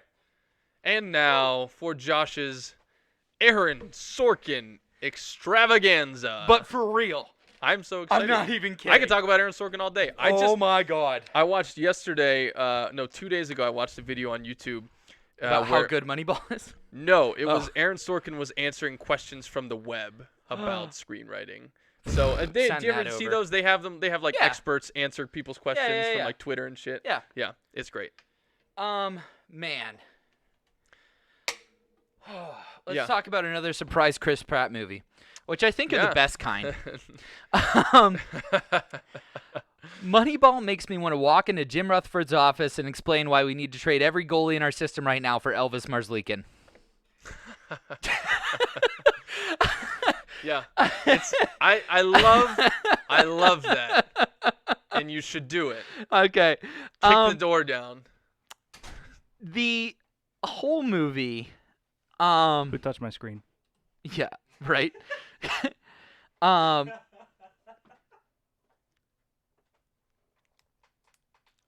you frozen? Yeah. What happened? Aaron Sorkin wrote it. Okay. So Bennett Miller directed Aaron it. Sorkin wrote it, and this is the note that I was trying to interpret. Have you drank it all? No. It's just Josh in English. Just me. Just Josh in English. It's compared to what, me and Canadian, or like, oh, don't the you know? The English language. You have a better shot at Canadian. You know, for the Chris record. Pratt's Canadian. No. I bet if you talked Canadian, this would all be flawless. Oh, probably, right? Be flawless, eh? Yeah. Elvis Marzlikin's the best goalie on the roster. Shut up. Okay, so Aaron Sorkin. Yes.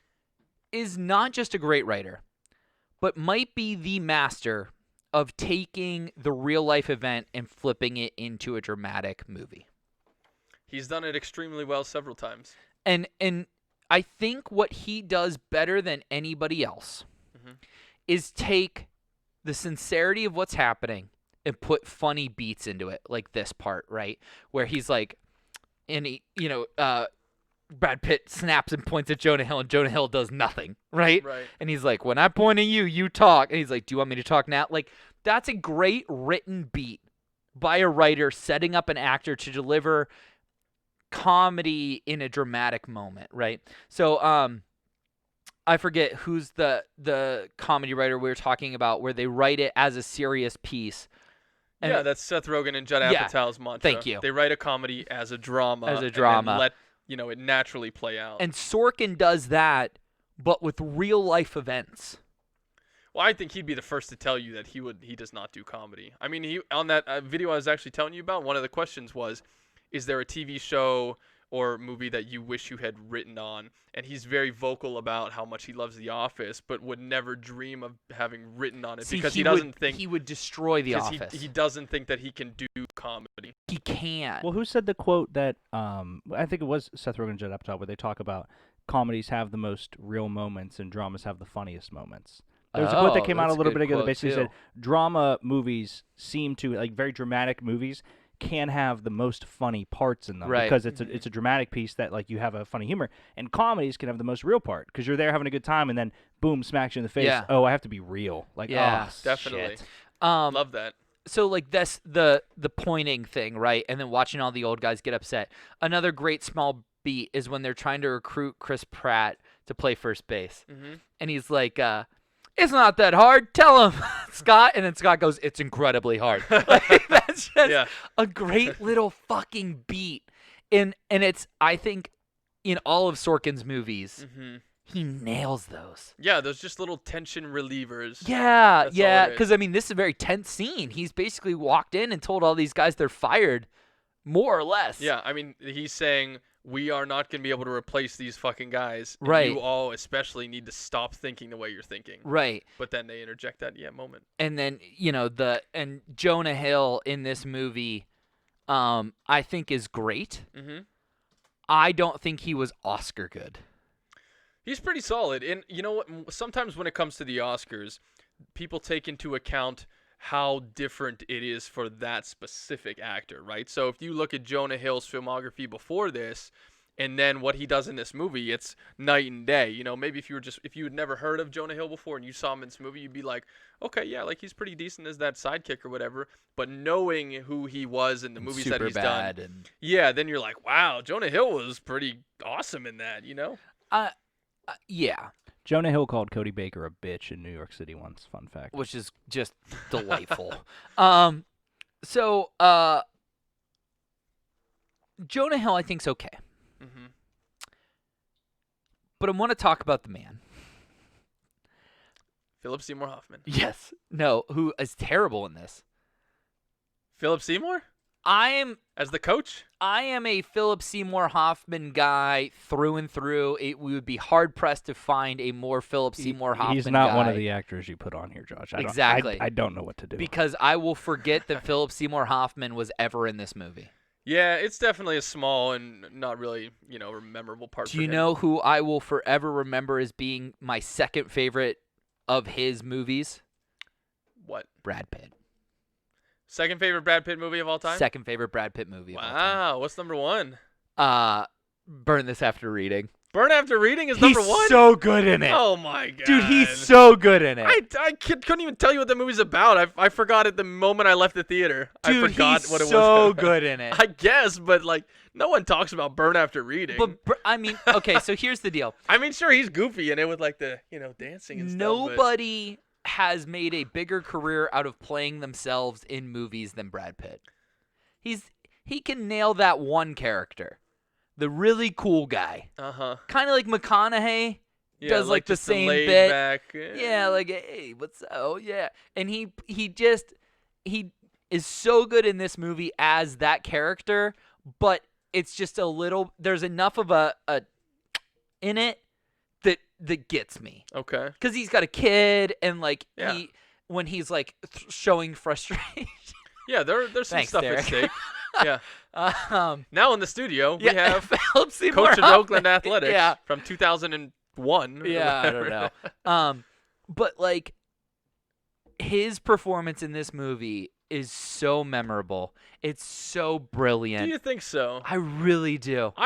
I love it, but I disagree because I think he's great in the movie for sure. Yes. But there's just nothing that's really stand out about it. He plays a very average guy. I mean, yeah, he's the general manager of a baseball team trying to make it work, but in the wide range of all of Brad Pitt's characters and all of his movies, this is fairly tame. Do you know what I did love about it with Brad Pitt? The only moment that I genuinely loved about Brad Pitt in this movie was when he went, I believe, to the Cleveland Indians and tried to trade 3 different times, and Jonah Hill was the one that cut the trades off. And the fact that I didn't even realize it was Billy Beane, but I was like, fuck you, Brad Pitt. You beautiful, wonderful. All the women are amazing. Yeah, you are not allowed to make that trade because the chubby guy in the corner that you don't know who he is said no. Right. That's Made me hilarious.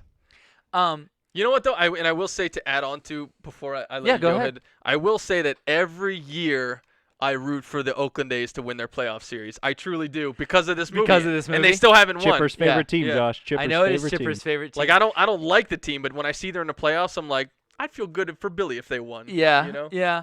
I think here's the deal. He can disappear into characters. Mm-hmm.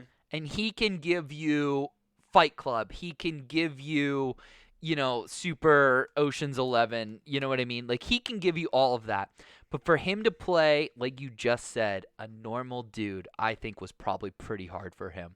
And he fucking killed it. That's an interesting idea. Because A super hot normal dude. yeah, exactly. He is anything but a normal fucking dude. Mhm. Like, if Tom Hanks played this role... Do you think Billy Bean is a normal dude? Well, I mean, Billy Bean... Billy Bean was the prodigy 5-tool of baseball that became a GM because he couldn't hack it. And then also let a ball slip through his feet. You're thinking of Bill Buckner. Thank you. This is not the sports show. It's okay. Yeah, We'll it's make all it- right. Yeah. Yeah. BB. Red Sox, BB, it Bill was all Bean, the you same know. thing. But He like, got drafted by the Mets. but he does play as Billy Bean is written in this movie to be an everyday man, Mm-hmm. right? And if Tom Hanks played Billy Bean in this movie, he'd be like, it's another stellar performance from Hanks. Mm-hmm. But We would have thought of A League of Their Own, to be fair. all right. Like that. I'm sorry. You told me to think about movie shit You for the have show. derailed me more times. I am bringing education. what to do it. I agree with you that he's great in the movie. I just, like, when I think of Brad Pitt's roles, Moneyball's definitely probably not top 3. Give me your top 3. For Brad Pitt? Yeah. Oh, dude, he's got so many. I'd have to Fight look at all Club's his got to be up filmography. there. I mean, Benjamin Button's one of Benjamin them. Button's Even Once good. Upon a Time in Hollywood is up Oh, there. that's another- I didn't yeah, see, he like, was Interview really with good a in that. Vampire. Interview with the Vampire is probably up there for people. I mean, that's old. You know. He's a kid Yeah. in that one. I don't think he's Brad Pitt yet. Mr. and Mrs. Smith is probably That's up terrible there. movie. I cannot think of the name of it for the life of me, but Achilles. It's not Achilles. Troy. Troy, Troy. thank you. I think Yeah, that is oh one of the boy. best movies ever. Oh boy, is that a good one? Absolutely. But yeah, so there's so many, and I mean, I love the movie. I love him in it, but it's just like he has a lot more standout ones, I think. But I hear what you're saying for sure. That's just because like playing a normal dude for Brad Pitt is probably the furthest possible thing that he could possibly do. It'd Right. be like if I went and played Brad Pitt, like, Right. that would be Right. ridiculous. Right, right, Yeah. right, right. So I agree with what you're saying. I Dude, The Big Short. Have you ever seen The Big Short? That's as far away as he can get Amazing. from Brad Pitt. Yes. That's the most Yes. un-Brad Pitt you could possibly get. Have you seen it? I've not, but you've raved about that movie a number of times. He plays like a retired Amazing. trader, and he's got like this big beard, and he's just like That's total. on Netflix right now too. This is by far Oh the fuck! farthest. Look at that cast. It is the farthest extent of every single one of these 4 gentlemen's characters to the max, Yeah. and they all destroy it. This is one of the few movies. This and Zero Dark 30 are 2 movies that every time I watch them, I love them more. It's so genius the way they took The Big Short, and they took something that's such a boring subject and confusing, complex in terms of the housing crisis of 2007 and mortgage rates and subprime loans and all this shit. So like And they- Wolf of Wall Street. Yes, but they Yeah. made it fun and interesting and like understandable for people and did it with humor, and it's a fantastic movie. Not to totally I'll have to derail go- the whole No, I'll have to conversation. go dig into that. I couldn't because recommend that movie enough. Everyone on that poster I adore. And they're all at the height of their powers. And Yeah. they're all so different than you normally see them. Steve Carell's very put together. Christian Bale is not. He walks around with no shoes on. Ryan I imagine Gosling, Christian Bale actually just walks around with no shoes. fair, but this was at a point where Christian Bale wasn't known to be the crazy method Batman. actor of all time. He's Batman at that point. But yeah, Batman wears shoes, and like They're Ryan, also even Ryan off-type. Gosling. Think about the most douchey you can put Ryan Gosling to the nth degree in this movie, and it's Yep. perfect. They're all so off type, but I can't recommend this movie. Hey enough. Justin. What's up? Lie to me. Lie to me. Where's Rachel? Oh boy. Jeez. That's a whole nother thing. Yeah. But okay, yeah. So Brad Pitt's great in it for sure. But what else you got for Moneyball? I think that's about it. Oh, World War Z, Boyd writes in. World War Z Which, was a terrible movie. Why? It's the only terrible movie. It's the only zombie movie with a legitimate different story about how the virus is spread. The World book War Z is a fantastic movie. that should have been in the books to movie because the book is so fucking good. And if they just would have made the book, It's amazing World you War can Z read, would have but you been can't amazing. spell. What the fuck? I'm focused. This is the show where I come on and I just get to be me. I don't have to worry about fucking pressing buttons and Can you get your hand out of Justin's shot? No! He looks really good right now. Prove your point. I want to Yeah. clip this one. Yeah, thank you. Now it's getting heated. Justin promised that we weren't going to throw things, and then Josh is just being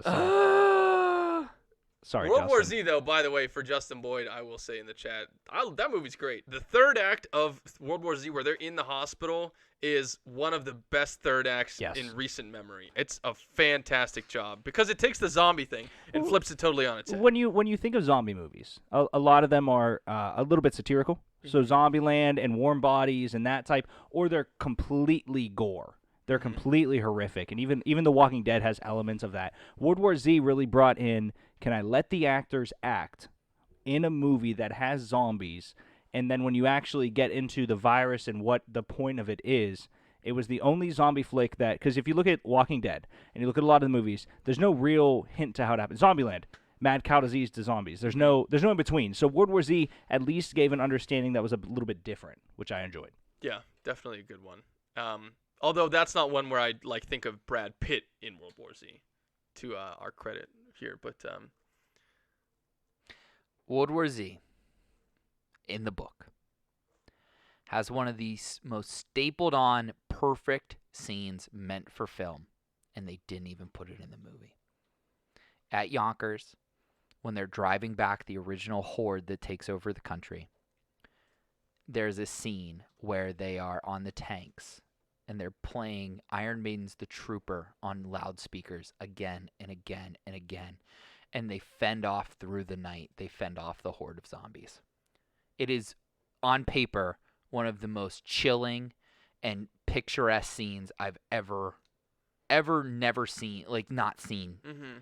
And they didn't even put it in the fucking movie. Well, maybe that's one of the original scenes that they caught, because the thing about World War Z that's very well known is that they went through extensive reshoots, and it caused the budget to go so far past what it was supposed to be that even though this movie made $600 million for the studio, it still lost money because they had to go through so many reshoots. It was very publicized that the third act did not work, and they had to go reshoot the entire ending of the movie. So I wonder if that's what they originally did. I wonder, because How many books were there? Weren't there more than one?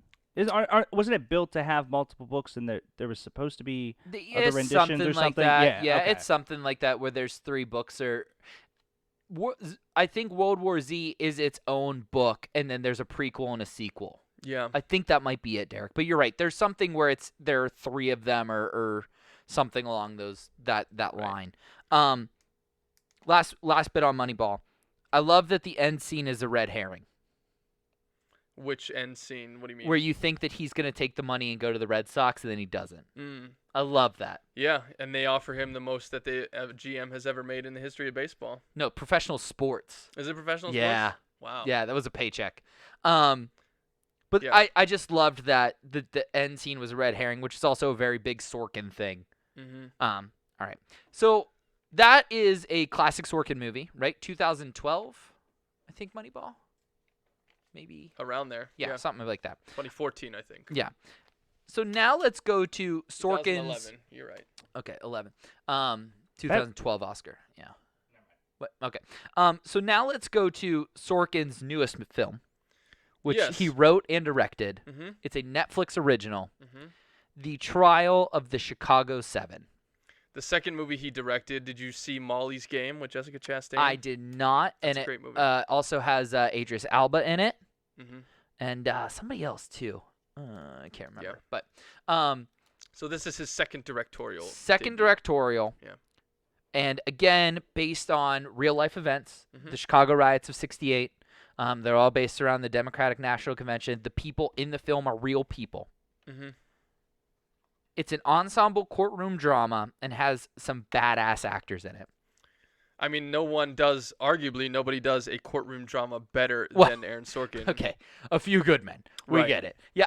And it also stems from his background as being a playwright. He went to Syracuse for theater writing, and A Few Good Men, the first thing he ever wrote, he wrote as a play before he wrote it as a movie. So his entire background. That's the first thing he ever wrote? First thing he ever wrote was the play A Few Good Men, which became a movie. That's like me doing the Joe Rogan for our first episode. Right. Like, what the fuck? Yeah.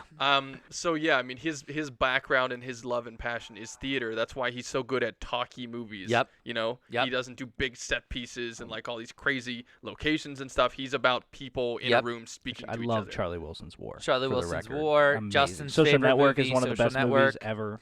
What did you say there, Derek? Josh didn't hear Social it. Network is absolutely one of the best movies ever. Of all time? Of all time. Yeah. It's a good movie. It's not a great movie. I mean, that is building what Joaquin Phoenix tried to have sex with. So if you like her, you have to like Social Network. Okay. I had to put that together for a second. I do have a was legitimate, like, what? a legitimate question, Josh. So before we get into this movie, you mentioned that this is one of the best courtroom movies you've ever seen. Yes. Would this be the guy to do a modern day 12 Angry Men remake? 100%. I don't think I know what 12 Angry Men is. 12 Angry Men is It's a 1950s film directed by Sidney Lumet, who did Network and Murder on the Orient Express. I love it when you do this. It's like the best thing ever. Yeah, 1957. It's just like. So yeah, it's black and white. Henry Fonda plays the lead, and it's 12 jurors in a room amazing, trying Josh. to decide if a man is guilty of murder or not. And it's like all of them except for one think he is, and then slowly over the course of the movie, they start to question whether or not this guy's actually guilty. And that's when you develop the case, and they start bringing the case to the audience's point of view, because the guy says, listen, this is the one thing that makes me think that he is not 100% the killer. And it's about convincing everyone else that maybe he is, but it's not 100% that he is the killer. It is one of, honestly, you read it in every high school in America. It's one of, I think, the greatest stories, because it is just a room, and it's just guys talking, and it's an old movie. So I've been waiting for this to be remade. Top 10 Yeah. on AFI. Yeah, so I mean, literally, it's just 12 guys in a room talking the whole time, and he would be the perfect person to redo that for sure. So interesting. So that's essentially this has a lot more action, and it's not solely confined to the courtroom. Mm-hmm. The biggest scenes are in the courtroom, but how much of the movie's in the courtroom? Is it just the third act? 50%. Okay, that's a lot. Because it starts in the courtroom, and then you jump back. I see. So you always come back to the courtroom, but you're going in and out of it. Like through people's testimony, you flash back. Yeah, or like in between days of the trial, right? Because they are, it's whether or not they are guilty, so they are still free from jail. I see. Oh, so they're all living in this house together. Mm-hmm. So you get a lot of cool scenes there too, where all of the hippies, for lack of a better term, or the protesters are in one house together, and the lawyer like goes to the house, and like it's really cleverly directed and laid out, as Sorkin does so well. Here's who's in this fucking movie. It's a big one. It's a big cast. And I don't know if I want to save him for last. I have made his eye gone.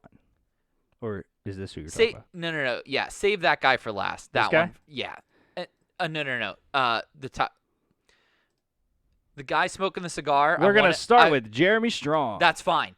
Jeremy Strong's great. So Jeremy Strong, kind of like an older actor, been around, always is like the third or fourth guy in the movie. Plays the best friend of the leader of the revolution, who we'll get to later. And is fucking great. He's the comedy relief in the movie. Yeah. He has a lot of classic one-liners. He is the Jerry Garcia, Cheech and Chong type character who's high the entire time, accidentally falls in love with a secret agent who's like trying to bring down the revolution from inside. Like, I mean, he's fucking brilliant. Jeremy Strong, by the way, in The Big Short. Shout out. Hello. Oh, there you go. But I will say this about Jeremy Strong. Jeremy Strong is not a person I don't think was really on the radar until Succession came out. Yes. You watch Succession? No, but I'm aware of Succession. Okay, yeah, that's what put him into the conversation. The best show on TV, people would tell you right now. Most people would say. He looks like not Littlefinger. Yes, he's the opposite of if I didn't need to recall that man's name, I'd be able to just spit Oh, it back at you. Aiden Gillen. Thank you. See, Aidan Gillen. I don't know his name. I know he's amazing and I love him. Aiden but- Gillen's on my roster of my Tarantino movie. It's basically Peaky Blinders with Scarlett Johansson. Somebody give me money.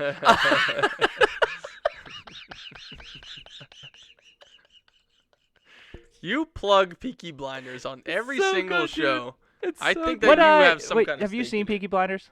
I tried and I didn't take. Okay, so when you do watch it, I want to ask you what He character won't. you think. But I'll even give you a synopsis of the character Yeah. sometime. I want to know which character you think Josh is. I can guarantee you it's Tom Hardy, whoever that is. That's No. Okay. But I wish I was.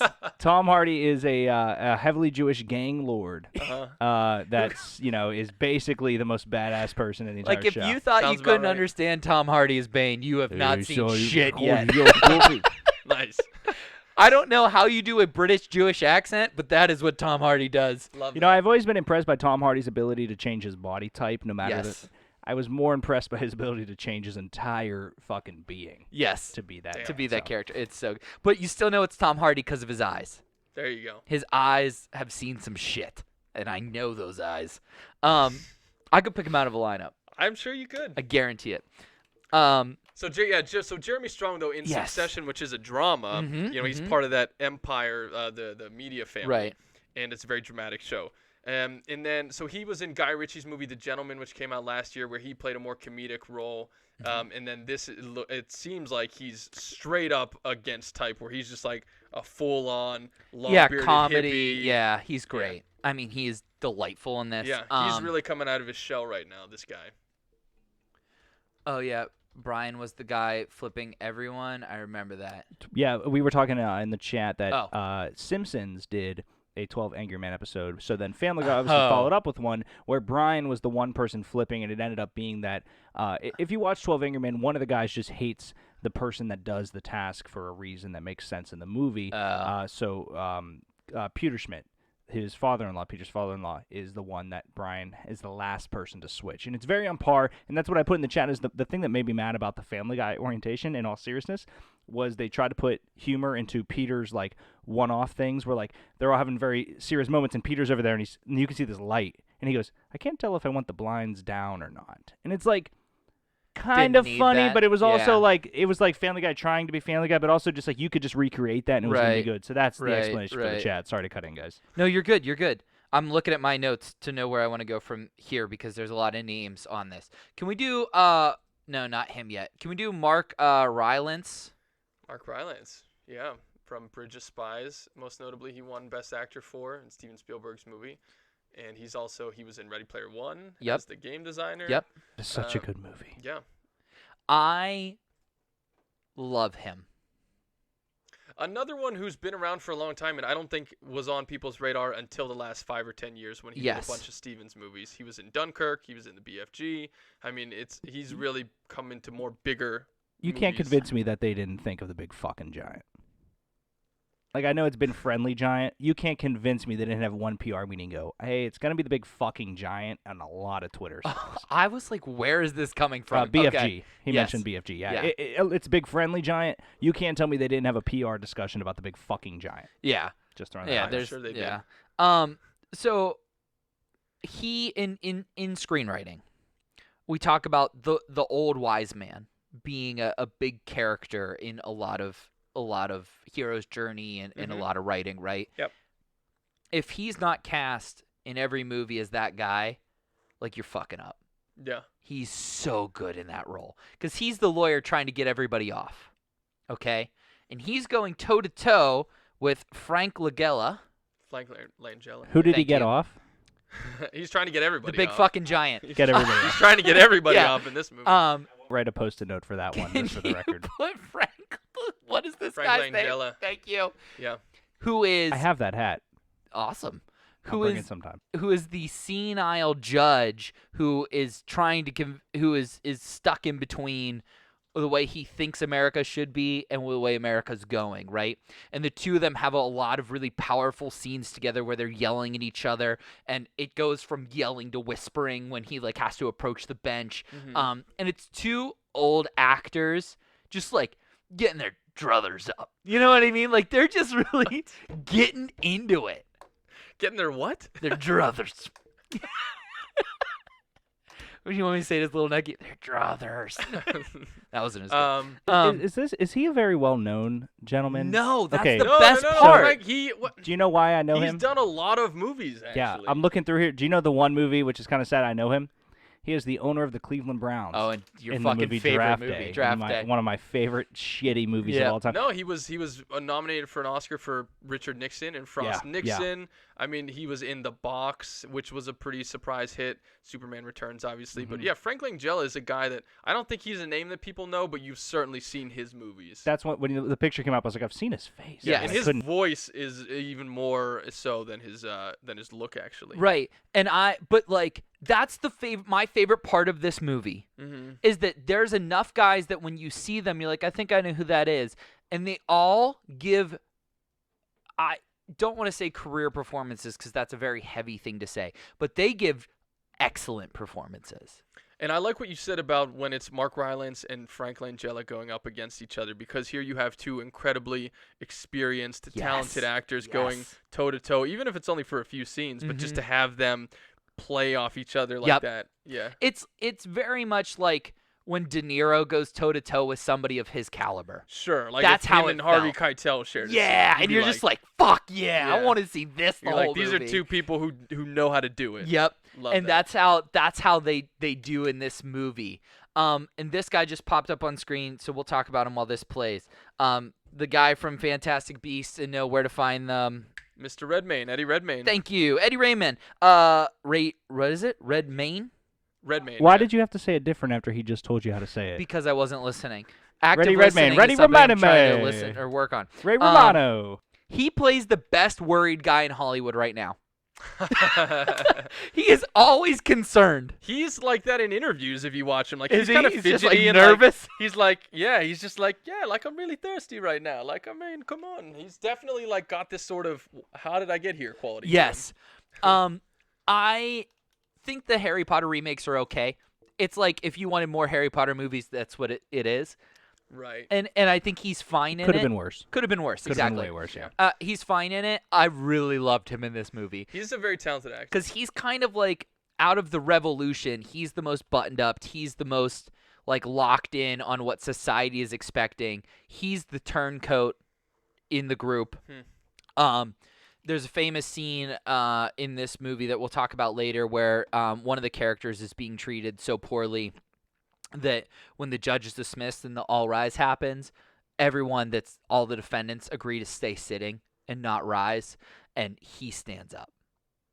It's a very powerful scene, and he, like, it's a typecast thing for him, but sometimes you gotta hit a fastball, and he just kills it. Nice. I mean, it's really fun because you don't like him in the movie, and you're not supposed to like him because all these characters are sweethearts, and you cheer for them, and you want to see them get off, and you want them to go free, and you feel like what they did was right, but you're like, man, if this guy got fucked over, I wouldn't be mad about it because he's a trash character. He's trash. His character's trash. Was from just an obvious perspective looking at his IMDb, the first thing that I noticed and saw him in was Les Mis. I didn't see Les Mis, but yes, Les he Mis was in Les Mis. Les Mis was honestly, Hugh Jackman's voice is wonderful. Anne Hathaway is just beautiful and wonderful. But he really actually stood alone for a guy that I said, I can't believe I've never seen him before. And now he's in everything. And it's amazing to see. And I genuinely believe he will be a Tom Hanks of our time-esque guy. And what I mean by that is that he's being put in the correct roles at the correct time when Netflix and other products are putting out legitimate movies. And he's being placed in the 100% correct situation. Okay. Yeah, very talented actor. Yeah. He played Stephen Hawking in The Theory of Everything, for which he won an Oscar. Oh, that's right. And he was in The Danish Girl, playing one of the first trans operation people against Alicia Vikander, who won an Oscar for that movie. So, yeah, he's an incredibly talented actor. So I thought he was really great. Let's also, can I see the actors again? Let's talk about, JGL. That's a good one. JGL, who we touched on pretty well with Project Power. JGL, is this the other movie he did with Netflix on the comeback? Yeah. Yeah, okay. He's better in this than he is in Project Power, but he's not really acting. Just being JGL. He's just being JGL, which I think is okay. That's fair. You just said that Brad Pitt is always Brad Pitt. That's why I just said it's okay. I'm just making sure. Yeah, we talked about on Project Power how like Jamie Foxx is just being Jamie Foxx in that movie, and like Jamie Foxx just being Jamie Foxx is better than. That's why I liked his Robin Hood movie. Yeah, exactly. Jamie Foxx, but Robin Hood. Right, like but I think JGL is just being JGL, and he is the lawyer trying to convict everybody. Oh, okay. So he's kind of playing the bad guy, if you will, right? But he is of the same age as everybody trying to convict, which puts him at odds because, you know, he like understands and sympathizes with a lot of these people, but can't do anything about it because he was picked by the Attorney General to convict them, and the Attorney General wants a conviction. Sure. So like it's this really, really tough spot that he's in. JGL's fine, but he gets steamrolled by two actors. Okay. And we're going to talk about Yalla Abdul Matan first, please, Derek. Is that the dude from the Old Spice commercials? No. Okay. I don't think so.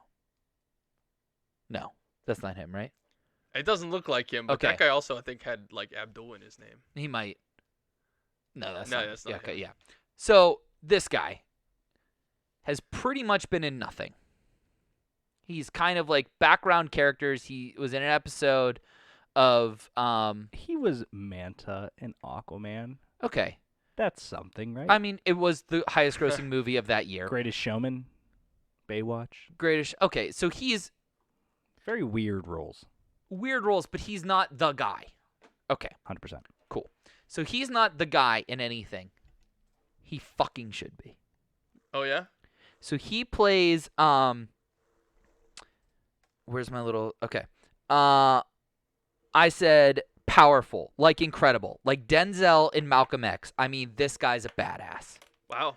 So he plays the leader of the Black Panthers. And he is being tried for giving a speech and then leaving Chicago. So he's getting roped in with all these other guys who started a riot because they want to convict all of them as a terrorist group, okay? And he is being thrown in to make the group look scarier, to make the group look less like college kids and hippies, and he's the face of it. They're trying to make him the face of it by saying the Black Panthers helped them. Okay? And all he did in real life was be there for 4 hours in Chicago, gave a speech, and left. Wow. And he was not even there the day of the riots. But his lawyer has to have gallbladder surgery and can't recover. So he has no representation during the trial. Oof. And the old judge, turns out in the 60s, was a little bit racist and won't let him speak for himself. Okay. And because of the way it's all worked out, he won't let Mark Rylance say it. Rylance, yeah. Rylance. He won't let him represent him, even though he's representing everybody else in that group, because he wants a black lawyer, because he's leader of the Black Panthers. Gotcha. So he doesn't want a white man getting him off, right? His performance in this movie, every time he speaks, you stop. It's like the movie comes to a halt every time he talks. It is like commanding. And I've already talked about there. Okay, so there he's addressing the judge, and he's telling him, "I don't really give a damn what you want," because he's just trying to get his words in edgewise that he wasn't even there. He has nothing to do with this. He doesn't know these people. He's never met these people a day in his life. And the most powerful scene is after he says that, and he says it very calmly. He doesn't yell. He just stands up and says, "I don't give a damn what you want." The judge says to the court marshals, "Take care of this man as he should be treated." They drag him into the back. They beat the fuck out of him. They bound his hands and his feet, and they gag him. And then they tie him to the table. So he has to be sitting. Wow. And it is the most visually haunting thing I've seen in a movie in a long time. Damn, that sounds very intense. And he nails it. So basically what ends up happening is after he's bound and gagged, JGL goes up to the bench and he goes, I demand a mistrial on his behalf. So he gets to go home. He's off. Like, he's off the case, right? And it's in that scene where the group decides to not stand up when the judge is dismissed, and Eddie Redmayne's character stands up. Nice. So, the whole, it's probably like, in the movie, the runtime of the scene is probably about 10 or 15 minutes, and it is, I'm getting chills thinking about it. That's how good it is. Love that. So, yeah, that guy needs some fucking roles. Good to know. Get that guy on screen. And the last guy I want to talk about is in everybody's mind right now, not Aaron Sorkin. I just want to bring up that his glasses are too tiny for his face. Yes, I meant to bring are. that up when you guys were talking about him, and I didn't see this picture, so that's why I brought this up right now. They're just too tiny. This next guy is on the tip of everyone's tongues right now because he just released the sequel to his most successful movie ever. But that's not why I want to talk about him. I want to talk about Sacha Baron Cohen. Okay. I tried to do some transition to make it Chris Pratt because Guardians of the Galaxy 2 was going to come out soon, or 3, excuse me. No. But I couldn't get there quick enough, so you did. Thank you. Sacha Baron Cohen plays a very serious role as Abby Hoffman. This should be noted by every major casting office in Hollywood because this guy has chops and can bring humor and sincerity to a movie amongst serious actors. Yeah, I think a lot of people forget that Sacha Baron Cohen's actually a pretty decent actor. Really good actor. Like, they're all like, oh, the Borat guy, like, gross. Or, but he's actually got some very, very decent chops. And this is another person playing off the beaten path for his type of character. Well, he's really not. Not off the beaten path. Off type, I think, is a better way to say it. Like, he's being much more straight-laced and buttoned up than his usual antics. Yes, but the Abby Hoffman character is the comedian of the group. Is he? He's the one, like, when the judge is saying something, he says a smart-ass comment back to try to get the judge riled up. He's doing stand-up comedy during the trial inside of universities. Did you know he's in Les Mis? He's in Les Mis, too? Everyone's in Les Mis. No, I'm completely serious. It's one of his best roles ever. Okay. I guess I gotta watch Les Mis. But he is so fucking good in this movie, Justin, because the entire time he's a clown. Then him and Eddie Redmayne have a standoff, and it's a great scene as well. There's so many great scenes in this movie because it's fucking Sorkin, right? But they have like a standoff, and then Abby, who's his character, has to go on trial. And when he goes on trial, he's sincere, and he's reserved, and he's quiet, and he's pensive, and it's so fucking good. Do you know he's King Julian in Madagascar too? That sounds right. That's more the character. That's you it. think, yeah. But man, dude, he is so good. Love that. I want to see him do more because it's like to me it's like Sandler when he does something serious and you're like, fuck, is he good? You forget. Yeah, Will Ferrell the same way. You know what I mean? Like when you let these goofy guys come in and just fucking sit in it and do a great role. Yeah. Like it's so memorable. He's probably not going to get any buzz for this because unfortunately it's around the same time as Borat, but fuck, it's a great role. For a long time, he was supposed to be in Bohemian Rhapsody instead of Rami Malek. Right. But they didn't want to do that version for that amount of money, and it was supposed to be more explicit and graphic, like our hard R version, I think, of the movie. But yeah, I love to hear that because I do like Sacha Baron Cohen, and it does sound like he gets some scenes to really show his range. Because when you see him, you're like, oh my God, Sacha Baron Cohen's in this movie, and he lives up to Sacha Baron Cohen for the first 75% of the movie. Okay. Where he's just a wise ass and very funny and like very comical and like, is the leader of the hippie revolution and then he and Eddie Redmayne have a standoff as to what the revolution really is about. Because Eddie Redmayne, I keep butchering this, Redmayne's character, Eddie Rahman. Eddie Rahman's character wants to get people elected to make change from the inside. And then Sacha Baron Cohen explains that you have to have money. You have to have pull. You have to have power to do that. And to get those things, you have to play their game. But media is free. And if you make a scene, the TV cameras and the lights and the reporters will show up. And that is how you can change the minds of millions. That's such a powerful idea, too, It's given the world that we super live in today, powerful, isn't dude. it? So relevant. So this, I mean, if you are in the mood to watch Zach, you're probably not watching right now, but Zach PGH, before you come on this show next week, the next 2 weeks, you would love this movie, dude, because it is all about, it's what we're doing right now. It's the same fucking thing, what we're going through right now in this country, right? Which is fucking sad to say, right? But it is so prevalent. And it's so, like, literally this could be about the George Floyd protests. Like, that's how like, creepy it is, how close it is. Mm-hmm. And I think all the political unrest and a lot of those issues are what sort of pushed this movie to get made to match up with the times, right? Because it had been sitting in development hell for so long.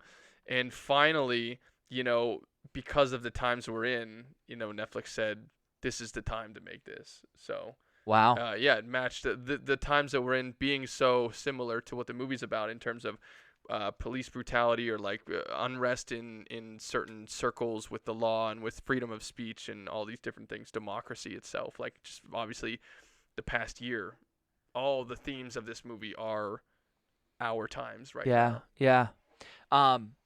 So I know that I have already said that if I could recommend one movie for everybody to watch before the end of the year, it's Peanut Butter Falcon. But this could be a close second. Well, yeah, and it just came out on Netflix, I think, in the last week or two. Yeah, so it's at the top of your feed. I guarantee if you go to Netflix right now, it is at the top of your feed. Yeah, and it's in certain movie theaters, too. Is it? Yeah. Oh, good. So we might get some Oscar buzz for it. I mean, even if it wasn't, it could still get buzz. Well, I mean, technically it has to be in theaters for a week or two and a certain number of runs. Right. But yeah, I mean, no one's gonna go see it in theaters right now just because no one's seeing anything in theaters. I would like Sorkin to get another Oscar because I miss movie popcorn. Yeah. Yes, I do miss movie popcorn. But I think Sorkin's directorial, not debut, but his second directing, I think he's incredible in it. Yeah. And I think. And I really think there's some – I don't think there's Oscar-worthy winning performances, but there's definitely some that need to get some buzz, particularly Sacha Baron Cohen. Have Netflix movies produced Oscars yet? I know that may be a Roma. dumb question. Okay. And, I haven't thought about that, to be honest Marriage with you. Story is Thank big you. one. I Marriage mean, Story was the they other haven't one. won Best Picture yet for anything. Roma. But they've – no, Green Book won Best Picture that year. That's right. But they've been in the Oscar Nominated, conversation the past couple years for a lot of things. Marriage Story, Into the Spider-Verse. Sure, yeah, they've done a few documentaries. Just Netflix solely? I believe so. I don't doubt that by any stretch of the imagination. No, I think that was a Sony movie. They own. Oh, they you're own probably right. Spider-Verse. But I know it went straight to Netflix or something along those lines. So. Yeah, but no, they did a few documentaries. That one, Icarus, was one. And, Icarus is great. The third, what was the one that Ava DuVernay did about slavery? The 13th or something Oh, like that. yeah, okay. But yeah, so Netflix has certainly been around the conversation the past couple years. Like I said, I don't think they'll win anything, but well, there's not a lot of movies to compete with. True. So, but Sacha Baron Cohen needs recognized for his performance. And The Irishman was up for Best Picture. Irishman, yeah. What's that name? Yahya Abdul-Mateen. Thank you. Mm-hmm. He was. Oh God, he's so good. Sounds like if you love writing, if you love characters, if you like. It's a Josh movie. It's 100% a Josh movie. Nice. Yeah. Love that. But there's some good action scenes, and there's some good like when the riot actually happens, it's very powerful and moving, and so it's not all courtroom drama based like some of the other ones. So, but yeah, love that. I love all these movies that you've been watching. This makes me so happy that you're watching all these movies. When you come and say, "Hey, look at all these movies I watched," nothing makes me happier. Well, I'm glad that it makes you happy. There's definitely my queue is not empty, and I think that the Potpourri episode is something that we can do more regularly as well. Definitely. Because I would love to know what you've been watching. And talking about the directors and the actors and not necessarily going over a recap of the movie, but around the movie, the people in the movie, the buzz of the movie, or the flop of the movie, that kind of stuff. Definitely, yeah. We should throw more of these in for sure. Okay, cool. I agree. Justin, have you ever seen Green Street Hooligans? Yeah, Charlie Hunnam. I love Sons of Anarchy is my favorite show, dramatic show of all time, and yeah, that's a good movie. I do like. I mean, I'm not even a soccer guy, but it's just yeah, it was just a all right. Yeah, just a badass. It's one of the only things he and Austin agree on. What, not being soccer guys? No, Green Street Hooligans is a good movie. It's a great movie. Yeah. Elijah Wood's best, arguably. Oh wow! Lord of the Rings was cute. That's a whole other conversation. Lord of the Rings was cute, that's but a bold that's statement. That's a whole other thing. That's like Paul Rudd's the greatest actor of a generation. I don't know who said that. I feel like it was Paul Rudd that said that quote I said earlier, and I'm gonna find it, and I couldn't find it. It could that very well be Paul Rudd. Bring the best comedy, and comedies bring the best dramatic moment. It was a Seth Rogen, Paul Rudd, somebody in that Judd Apatow, somebody in that realm that came. I'll find it. I believe you. Either that or fuck it, I made it up. Oh. Wow. Wow, that was really insightful, Derek. Yeah. Wow. It only took 26 beers. Yes. Love that he's been muting himself the whole show. He's got the buttons. I do it so I don't got, like, if I say something stupid. You don't have to exactly take the, yeah, all right. That must have been something stupid coming, I guess. Penis. Penis. All right, well, that's the friend of the freaking episode. Good is his voice, Justin? On a scale of 1 to Little Nicky. Like, I gotta ask you. How realistic is it? Is that what you mean? I'll just use the word good. You can decide what that means. That's like an 8 right there. I think it's like spot on. 8 out of 100 isn't bad, Josh. It's either that or Gollum. Those are my 2. That one's a 10 for sure. Yeah. But you're not gonna be here the next couple weeks. I'm not gonna be here. We'll miss you. And I'm kind of bummed because the 2 movies that you guys are doing are, one of them's one of my all-time favorites, and the other one I've not seen entirely, and I want to at some point. So, because which Schindler? Yeah, I haven't seen it. What? I didn't know. And you know how I feel about Spielberg. Of course. Best to ever do it. But next week for Halloween, yes. Should we say? Yeah, absolutely. Yeah. So next week, Austin is going to be back with Zach, and it's Austin's pick. We're doing the original Halloween in time for Halloween. John Carpenter. Jamie Lee Curtis. I think the guy's name is Nick Castle. The original Halloween. The guy who's Michael Myers' name is Nick Castle. Who cares? Wait, Michael Myers doesn't play Michael Myers? No, surprisingly. It's actually Mike Myers under the mask, like from Wayne's World. It's that Mike Myers. That would be actually pretty fucking sweet. Totally cool. But, stab. Yeah, so for our Halloween episode next week, before Halloween, we're going to do the actual Halloween movie. So that'll be pretty great. fun. And then after that, Spielberg's, I can't even say masterpiece because, like, pick one. But, like, maybe his most serious film he's ever done. Sure. One of his most personal. Top 20 Liam Neeson role. Top 20 Liam Neeson. That's how people remember It's between that and A Million Ways to Die in the West. So. Yeah. So Schindler's List. That'll be after that. Yeah, it's a very funny movie, Schindler's List. And Derek will be filling in for me. So thank you in advance for that. Get more beer. Get more. Oh yeah. So there we go. That's what's coming your way for Thoughts from the Movies for the next couple of weeks, and then I will be back, and we'll tackle something. Love it. Have a great time among the trees. There is trouble in the forest. There is trouble. Listen to some Joshua Tree, man. There you go. Joshua Tree. All right. We're done. See you guys next week. Oh boy.